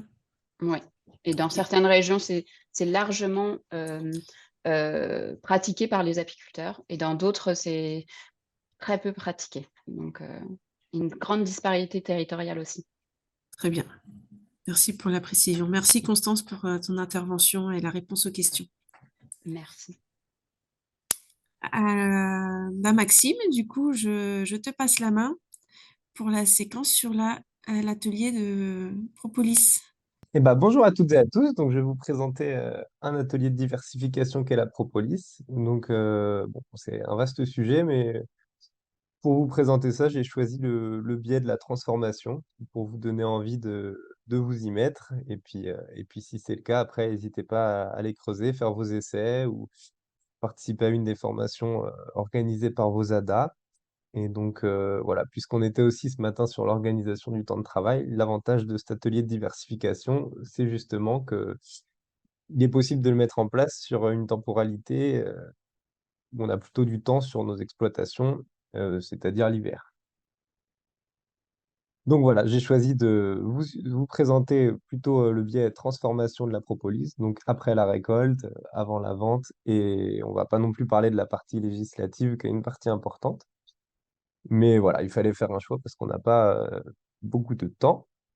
Donc, je vais vous présenter d'abord les principes généraux de l'extraction de la propolis dans un solvant. Pour ça, je vais utiliser la thèse de Séverine Boisard, qui était une chercheuse qui a travaillé sur différentes extractions possibles de la propolis, justement. Et donc, elle a fait plusieurs essais, dont des extractions aqueuses, donc avec de l'eau, qui permettent d'avoir une extraction pas alcoolique. Mais bon, ce qu'elle a remarqué justement, c'est que c'était très peu efficace dans le sens où il y avait peu de principes actifs qui étaient extraits. Donc là, sur le diapo, on voit que c'était maximum 15% de rendement d'extraction, ce qui est très peu, sachant qu'elle faisait chauffer sa macération pour augmenter ce, ce rendement. Et c'est pas les pratiques que l'on réalise, nous, à la ferme. Donc, on aurait encore une extraction moins efficace dans nos pratiques. Euh, Ensuite, le solvant le plus utilisé, c'est l'éthanol, et c'est aussi le plus efficace. Et donc, du coup, cette chercheuse a observé des rendements d'extraction de plus de 65%, ce qui est très efficace. Et donc, grâce à l'éthanol, on peut extraire les polyphénols, dont les flavonoïdes, qui sont les principes actifs de la propolis, donc ce qu'on va rechercher à obtenir dans les teintures mères. Et donc, le mélange eau-éthanol, donc on va le voir après quel alcool utiliser, ça permet d'obtenir les teintures mères les plus concentrées. En effet, on voit quand même que dans l'eau, il y a certains polyphénols qui sont extraits, je vais vous montrer après. Et c'est pour ça qu'il faut aussi éviter le lavage à l'eau de la propolis, on en reparlera. Enfin, il y a un dernier solvant euh, qui intéresse les gens, c'est l'huile pour faire des extractions avec un corps gras. Malheureusement, celle-ci, elle ne permet pas d'extraire les polyphénols. Donc, si on fait uniquement une extraction huileuse, on va perdre beaucoup de principes actifs. Elle va permettre d'extraire des corps gras, bah, comme la cire qui est contenue dans la propolis. Et donc, pourquoi pas une utilisation en cosmétique. Donc, pour illustrer ça, je vous montre un autre tableau qui est issu de sa thèse, rapidement. C'est uniquement pour vous montrer qu'il y a des polyphénols qui sont présents dans les extractions aqueuses, c'est celle de droite, et les deux de gauche, donc des extractions alcooliques à 70 et 95%. C'est d'autres polyphénols qui sont extraits. Donc on voit bien la complémentarité des deux solvants, eau et alcool. Donc Séverine, elle a trouvé des concentrations en polyphénol qui sont plutôt similaires sur une extraction avec de l'alcool à 70 degrés et sur une extraction avec de l'alcool à 95 degrés. Après, je vous montrerai des petites expériences qu'on a réalisées à l'ADA et on n'avait pas les mêmes résultats. Donc on n'avait pas les mêmes protocoles non plus. Elle utilisait beaucoup moins de propolis, donc pas saturer le milieu. Mais ce qui fait que le produit final, enfin, c'est pas un produit qui était destiné à la vente, c'était une expérience scientifique. Et donc, c'est un produit beaucoup moins qualitatif. Nous, notre objectif, c'est d'avoir des produits qualitatifs. Donc, on préfère voilà, mettre plus de propolis à l'initial pour avoir une teinture mère plus concentrée. Donc, on n'obtenait pas les mêmes résultats avec ces paramètres. Voilà, ça, c'est trois chromatographies justement des trois teintures qu'elle a réalisées. Donc, une avec de l'alcool à 70 degrés, une avec de l'alcool à 95 degrés, une avec de l'eau. Et donc, on voit que les pics, donc un pic, ça représente la présence d'une molécule, en l'occurrence les polyphénols. Et la surface, enfin l'air sous les pics, ça représente la quantité de cette molécule. Et donc ce qu'on voit, c'est que les deux profils chromatographiques des extractions alcooliques sont similaires. Donc on a presque les mêmes composés. Par contre, l'extraction aqueuse, on a des composés vraiment différents. Donc encore une fois, ça illustre bien la complémentarité de l'alcool avec de l'eau. Et donc si on reprend le schéma global de transformation de la propolis, en on va le voir, les différents produits possibles. Donc au début, on réalise une macération avec un solvant, donc on vient de voir de l'alcool et ou de l'eau, et de la propolis brute, donc on appelle ça la macération, avec, on va le voir, l'agitation qui est importante pour mettre en contact le solvant avec la propolis. Ensuite, on obtient une teinture mère après la filtration. Et donc, dans le filtre, on récupère un résidu de filtration. On va le voir qu'on pourra aussi valoriser. Et si on veut aller plus loin, et on en reparlera après aussi, on peut évaporer cette teinture mère. Donc, la partie alcoolique disparaît et on obtient uniquement les principes actifs finalement de la propolis qui sont ce qu'on a appelé un extrait mou. Je ne sais pas si c'est le bon mot, peut-être qu'on peut l'appeler autrement. Et concrètement, c'est une résine un peu qui ressemblerait à du bitume, qui a la même densité à peu près que le miel, et donc qui est un concentré de principe actif de la propolis. Donc ça, on l'obtient après l'évaporation de la teinture mère. On verra comment. Donc ce résidu de filtration, parfois, il reste des principes actifs importants de la propolis dedans. Donc on peut de nouveau le mettre à macérer dans de l'alcool pour extraire justement ces principes actifs et évaporer cette seconde macération, donc cette seconde teinture mère qui est quand même moins concentrée pour valoriser finalement les principes actifs de notre propolis. Voilà, et donc de tous ces produits, finalement, on peut les valoriser de manière différente, on va le voir, mais il y a une multitude de produits transformés à réaliser qu'on peut réaliser artisanalement à la ferme avec cette propolis.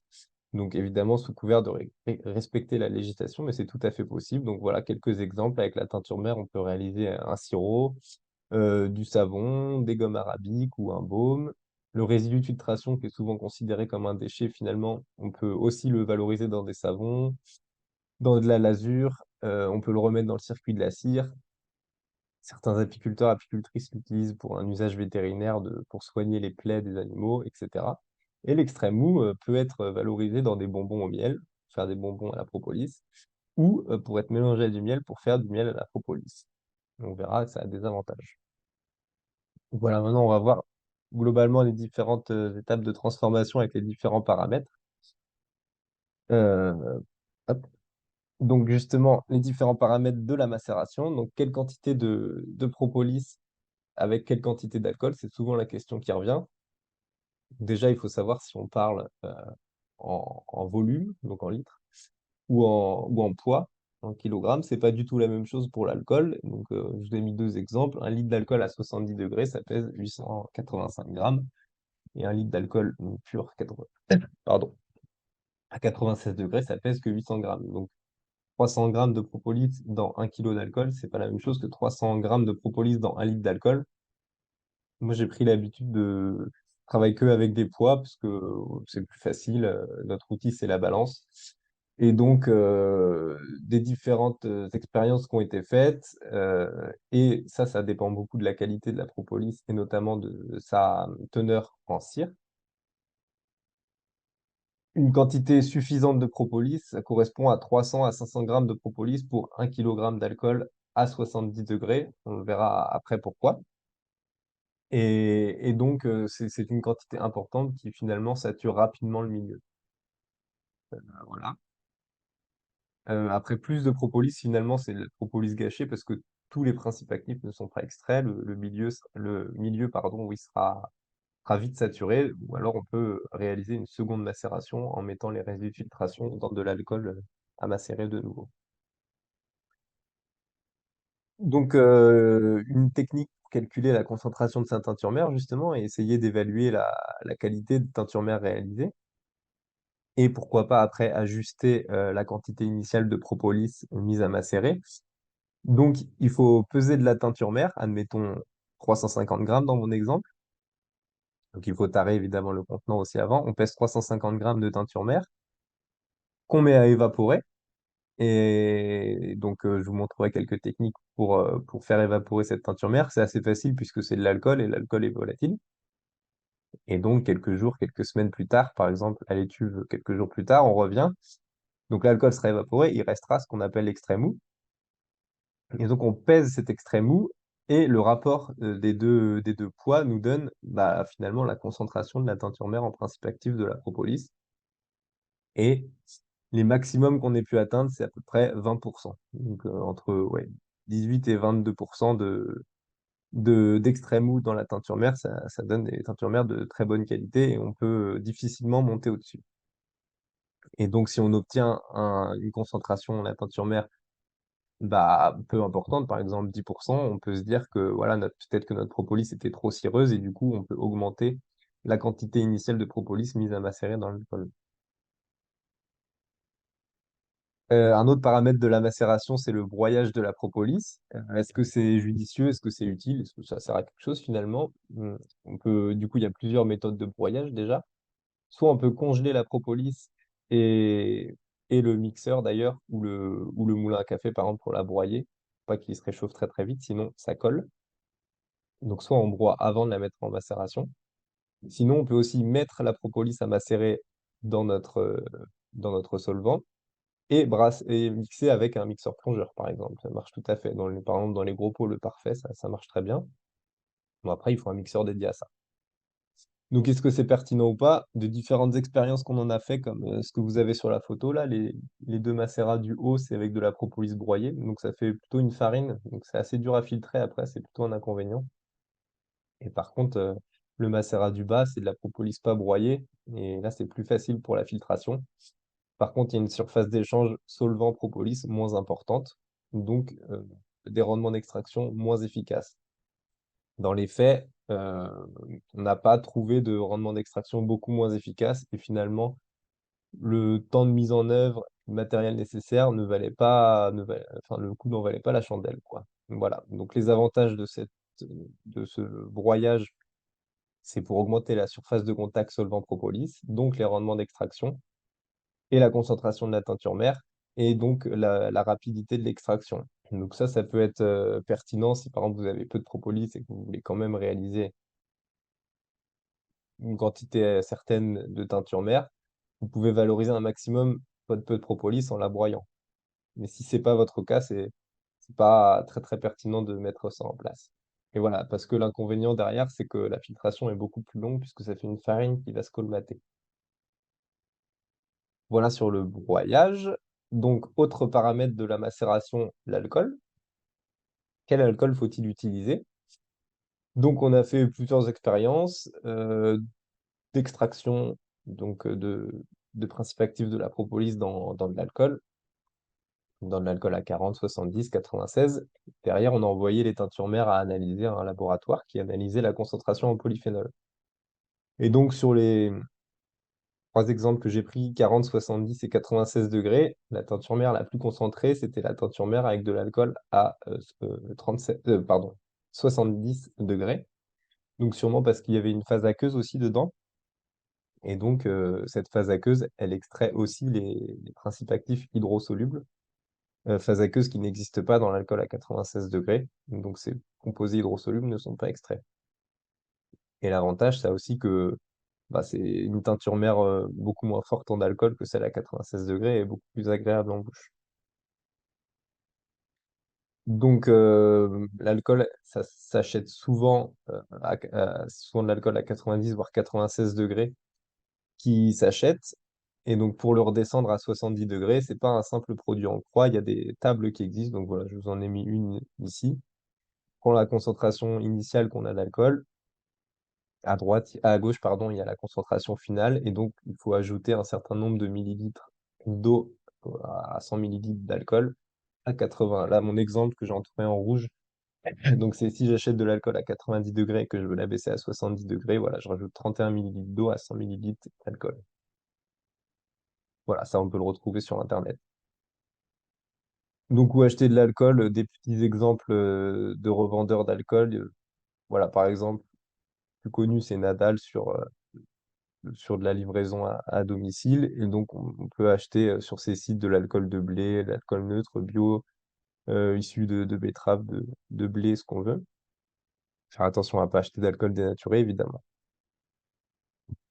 Et donc, autre paramètre de la macération, c'est quelle est sa durée, justement. Donc, on a souvent vu des gens qui laissaient à macérer 1 an, voire plus, la teinture mère. Est-ce que c'est nécessaire au final? Donc, pareil, on a fait plusieurs essais où on a mesuré après 1 semaine, 2 semaines et 1 mois de macération.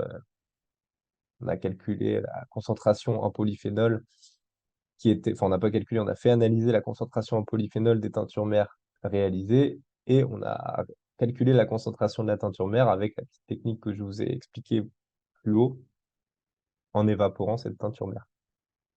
Et donc, on s'est aperçu que finalement, la cinétique d'extraction, elle était plutôt rapide, puisque même au bout d'1 semaine, en fait, on avait les mêmes concentrations en polyphénol que, que, que les teintures mères qui macéraient pendant 1 mois. Donc, tant au niveau de la concentration en polyphénol que de la concentration totale de la teinture mère. Après, voilà, c'était avec plutôt beaucoup de propolis au début pour être sûr d'avoir un produit fini très concentré. Donc, il y avait plus de 500 grammes de propolis par kilo d'alcool. Et donc, la filtration dans tout ça, donc après avoir réalisé la macération, on doit filtrer la propolis. Quelle technique? Donc, la plus simple, euh, pardon. Voilà, donc cette filtration, donc, elle intervient après la macération pour obtenir la teinture mère. Quelle technique? Donc, la plus simple, c'est avec le filtre à café. Et ça marche très bien.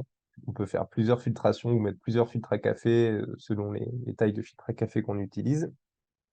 Ou alors, si on fait plus de quantité et que ça nous prendrait trop de temps, on peut bricoler des choses comme ce qui s'est fait. Donc ça, c'est une idée qui nous vient du GAEC Noir d'Abeille en Haute-Loire. Et que je remercie d'ailleurs parce que cette étude sur la propolis, elle a en grande partie été réalisée grâce à leur aide. Et donc, eux, donc, ce qu'ils font, c'est qu'ils ont percé des seaux et ils mettent des filtres à café industriels, font les macérations dans les seaux et puis ils mettent un seau l'un sur l'autre pour filtrer.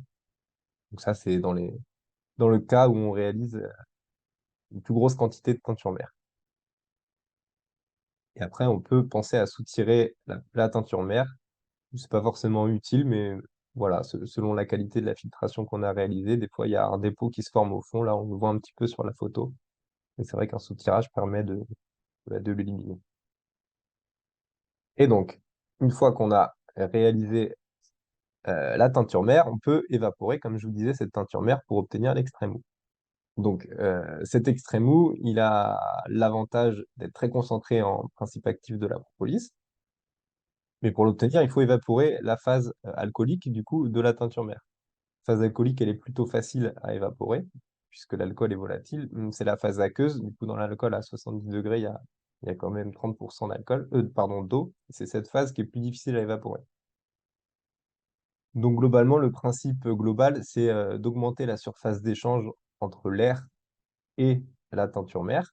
Et donc, pour ça, utiliser par exemple des plats en pyrex qui vont au four, euh, ne pas les mettre au four, mais qui vont au four, pour justement avoir une petite surface, une grande surface d'échange, mais une petite hauteur de teinture mère. Ce qu'il faut aussi, c'est augmenter les mouvements d'air, justement, au-dessus la teinture mère à évaporer, et augmenter les températures, mais attention, pas trop, c'est comme le miel. Euh, Plus on va augmenter la température, plus on va dégrader ce produit. On n'a pas réussi à définir une température seuil qu'il faudrait éviter. Globalement, on a l'idée, on dit 40-45 degrés, c'est suffisant pour évaporer. C'est suffisant pour évaporer le solvant et c'est quand même une faible chauffe, donc ça ne dégrade pas le produit, mais évitez de monter beaucoup plus. Donc, par exemple, si vous avez des études pour des filles à miel, ça marche très très bien.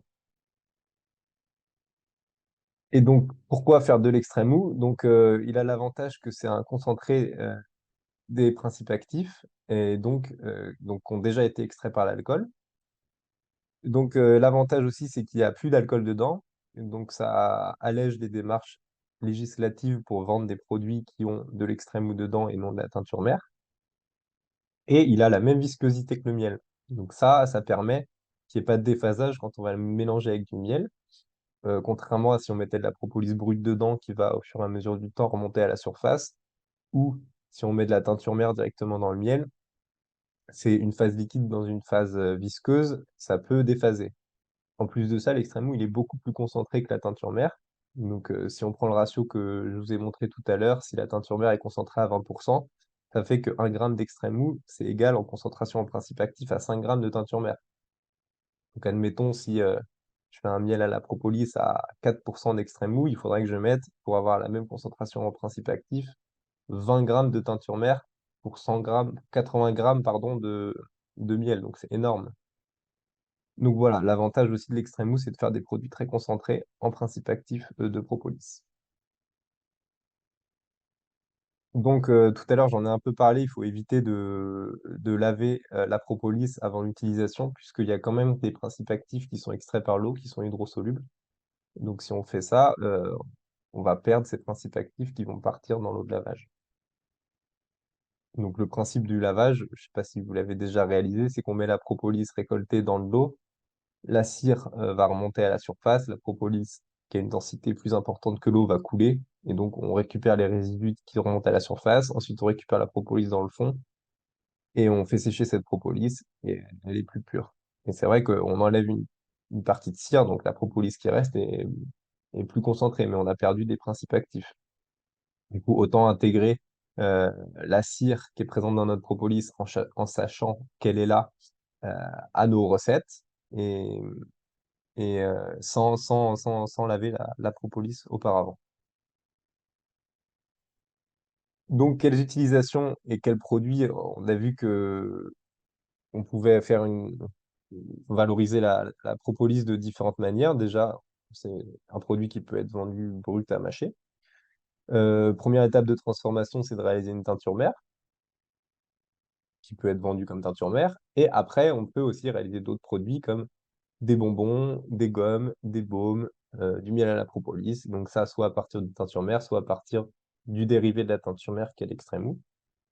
Donc voilà, en mettant en place un atelier de propolis sur l'exploitation, finalement, on augmente aussi la gamme de produits dans le cas où on fait de la vente directe ou semi-directe. Donc ça, c'était un petit questionnaire qu'on avait fait passer en 2022 et on se rendait compte que finalement, il y avait une diversité des produits réalisés par les apiculteurs et les apicultrices et qu'évidemment, le plus représenté, c'était la teinture mère. Et donc, d'où les questions législatives qui ont suivi. Comment vendre de la teinture mère en étant dans les clous au niveau de la douane, de la DGCCRF, etc. Voilà, j'en ai déjà parlé de la lasure, des bonbons. On peut aussi valoriser la propolis en la vendant en vrac à un laboratoire, évidemment à un prix au kilo moins important que si on la valorisait, transformait et en vendant en petite quantité, mais c'est aussi comment dire, une manière de vendre qui peut être intéressante par les apiculteurs, les apicultrices qui produisent parfois propolis. Donc miel à la propolis, vente en propolis brut à mâcher, etc. Et enfin, justement, pour celles et ceux qui veulent s'affranchir de la transformation de la propolis, il y a des laboratoires qui réalisent de la transformation à façon de propolis. Donc, je vous ai donné deux exemples. Il y en a un, c'est le laboratoire Acantis, qui peut réaliser des teintures mères à façon pour les apiculteurs et les apicultrices. Et ensuite, il vous redonne donc, la teinture mère réalisée avec votre propolis. Et pour les apiculteurs et les apicultrices de l'Ouest, une confiserie en Vendée qui réalise des bonbons au miel et à la propolis. Voilà pour la partie transformation de la propolis. Donc oui, je l'ai déjà dit, je remercie tous les apiculteurs et les apicultrices qui avaient participé à cette étude, justement, dont Gaëc Noir d'Abeille et Alain Condon, qui sont en Haute-Loire. Voilà, j'espère que je vous ai donné envie de mettre en place cet atelier pour diversifier vos productions, vos sources de revenus. Et puis c'est vrai que ça fait une belle gamme de produits à partager. Merci Maxime pour cette intervention très précise, pratico-pratique. On sent que voilà, il y a de l'expérience et du retour d'expérience. Alors justement, les questions aussi sont assez pratico-pratiques. Alors, je pense que tu as répondu aux questions qui sont arrivées un petit peu au début de ton intervention sur le degré d'alcool, par exemple, pour avoir une meilleure efficacité d'extraction des principes actifs. Ah oui, du coup, on en a parlé Ouais. après. C'était, enfin, nous, des expériences qu'on a réalisées, c'était la meilleure teinture mère, c'était avec de l'alcool à 70 degrés. Voilà, donc ça c'est très précis. Alors, tu as parlé de différents types d'alcool et d'alcool à éviter. Là, on a un participant qui se demande si avec un cognac ou un armagnac, il y a déjà eu des essais de fait. Est-ce que c'est quelque chose de Ah possible ouais, ça a été ou- fait, ça marche et ça fait des très bonnes teintures mères. Ok, On n'a pas analysé par contre la concentration en polyphénol, mais vu que c'est des alcools qui sont moins forts que 70 degrés, bah, on imagine que voilà, dans le diapo que je vous ai montré, ça fait une concentration en polyphénol qui est de l'ordre de celle de l'extraction avec de l'alcool à 40 degrés, quoi. Mais après, on peut aussi réaliser un produit qualitatif avec ces alcools, pas forcément pour la concentration en propolis, mais pour le goût, c'est aussi possible. alors, au niveau de la phase d'évaporation de l'alcool, est-ce qu'il y a des pratiques à éviter pour éviter le risque d'inflammation? D'inflammation, non, j'ai pas vu. Et pourtant, on a fait bien chauffer de l'extrême mou pour l'évaporer très vite. Bon, l'inflammation, j'ai pas vu. Après, ouais, la question, c'est sur les vapeurs d'alcool, notamment quand on met à évaporer enfin, chez nous, quoi, sur un radiateur ou quoi. Mais je sais pas si c'est vraiment si nocif que ça pour la santé. Je peux pas répondre à cette question. Pour l'inflammation, D'accord, non, je pense que je peux il y n'y a pas aller. de risque de ce côté-là. Ok. Est-ce qu'on a une définition exacte de la teinture mère euh, et notamment si on a une propolis extraite uniquement avec de l'alcool, euh, comment est-ce que ça peut s'appeler? Bon, alors on peut l'appeler Non, pas alcoolatus, encore. on peut l'appeler aussi teinture mère. Mm. Non, non, pas de souci. Je disais que oui, donc certaines l'appelaient alcoolature, d'autres teinture mère, d'autres extraction hydroalcoolique. Voilà, c'est toutes des dénominations qui sont justes et légales. D'accord, bon, bah, parfait. Euh, alors, est-ce que plusieurs types de propolis, euh, selon les grilles de grattage, et est-ce qu'il y a des prix différents selon des qualités de propolis différentes? C'est coupé, Ou désolé. est-ce que, voilà, globalement, de la propolis, c'est de la propolis, peu Ouais, non, importe il y a comment on l'a plusieurs types obtenu. différentes qui sont issues du coup de flores différentes. Donc, on n'a pas du tout parlé de la production là, parce que voilà, j'ai choisi de parler de transformation. Et, euh, et du coup, la question, oui, pardon, est-ce qu'il y a différents types? Donc, oui, il y a différents types. Au niveau mondial, il y a des centaines de types différents de propolis. En France, il y en a aussi plein. La plus produite, c'est celle issue du peuplier.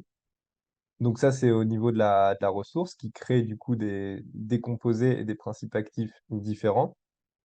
Si on fait des analyses de teinture mère de propolis issues de différents secteurs, on aura des profils chromatographiques différents, comme ceux que je vous ai montrés au début.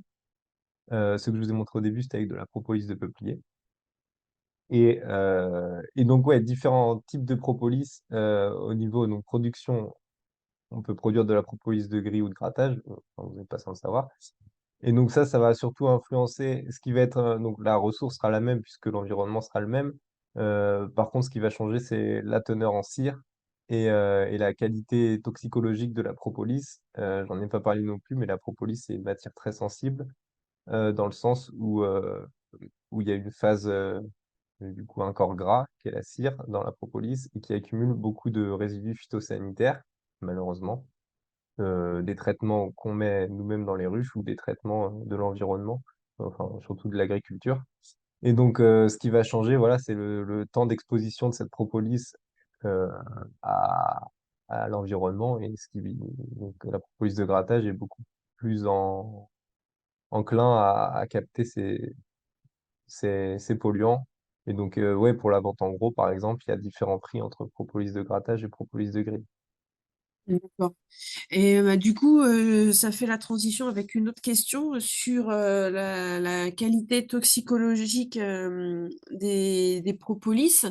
Donc, tu as parlé des pesticides, mais en termes de métaux lourds, est-ce qu'on en trouve aussi dans la propolis et est-ce qu'il n'y a pas intérêt à faire des analyses de vérification avant de commercialiser un produit à la propolis qui potentiellement pourrait avoir accumulé de ce type de toxique? Qu'est-ce que tu Ouais. conseilles? Oui, je conseille de faire des analyses, ouais, surtout si c'est de la propolis de grattage. Pour les métaux lourds, il y a des normes aussi sur le plomb, le cadmium, l'arsenic, avec des LMR à pas dépasser. Je ne saurais pas vous les dire de tête, mais elles existent et on peut facilement les retrouver. Et donc, on peut faire des analyses et il y a des laboratoires qui le font très bien. Et je crois qu'ils sont répertoriés sur le site de l'ITSAP. Voilà, il faut chercher où faire mes analyses, quelle matrice. Et dedans, il y a plusieurs contacts de laboratoires qui réalisent ces analyses. Donc, pesticides, métaux lourds et au niveau des pesticides, pardon, on peut réaliser une multirésiduelle qui inclut les acaricides apicoles. Donc c'est peut-être le plus important à rechercher, c'est ce qu'on retrouve le plus dans la propolis et les pesticides de l'environnement. Et donc les métaux lourds sont aussi à rechercher, ouais. Alors, il y a beaucoup de questions qui arrivent. Je continue. Euh, Est-ce que on a quelque part des tarifs, une idée de tarifs pour les différents produits à base de propolis? Ben déjà la propolis brute, la teinture mère, l'extrait mou. Est-ce qu'il y a des références quelque part, des... Euh, ouais, il y a des références qui existent dans le guide Propolis, qui a été publié par l'ADA et que vous pourrez vous procurer à travers vos différentes ADA respectives. Voilà, après, enfin, oui, il y a des références qui existent. Ok, bon bah très bien. Euh, Quelqu'un demande ce que c'est que la propolis verte. C'est une propolis qui vient du Brésil, donc on ne produit pas en France. C'est un peu comme le miel de Manuka. Ça fait, enfin, ils en ont fait de la très bonne pub, mais finalement, est-ce que c'est plus efficace ou pas que les autres propolis, c'est pas dit.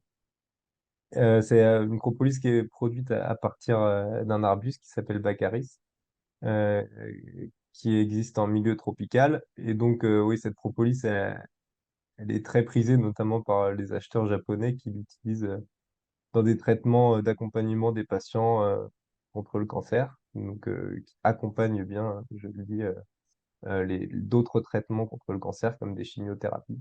Et donc voilà, elle aurait un principe actif qui s'appelle l'RTP-C, qui, euh, qui aurait des bienfaits sur ces traitements, justement, sur le corps des patients.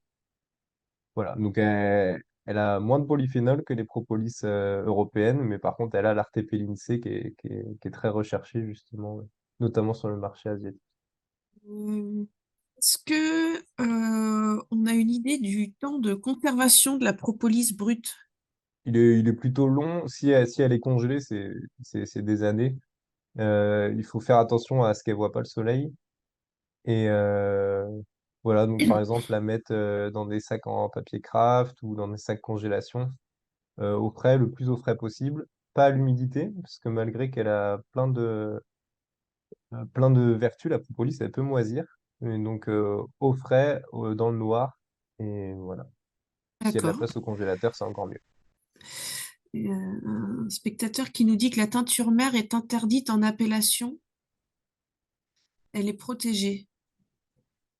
Ouais, bah, moi, j'avais demandé à la DGCCRF Oui, et ils m'ont pas, c'est pas la réponse qu'ils m'ont dit. Après, voilà, ça peut aussi dépendre des, des gens qui nous répondent au sein de la DGCCRF. C'est pas la réponse qu'on m'a dit, en tout cas, en Auvergne. d'accord. Alors sur les prix, donc tu as dit qu'on pouvait se référer au guide propolis de la Daora. Euh, ben, Lynn, tu voulais prendre la parole, puis après je pense qu'on va pouvoir passer à la conclusion. Je voulais réagir par rapport à la remarque qui avait fait que la teinture mère était protégée, qu'on ne pouvait pas l'utiliser telle quelle.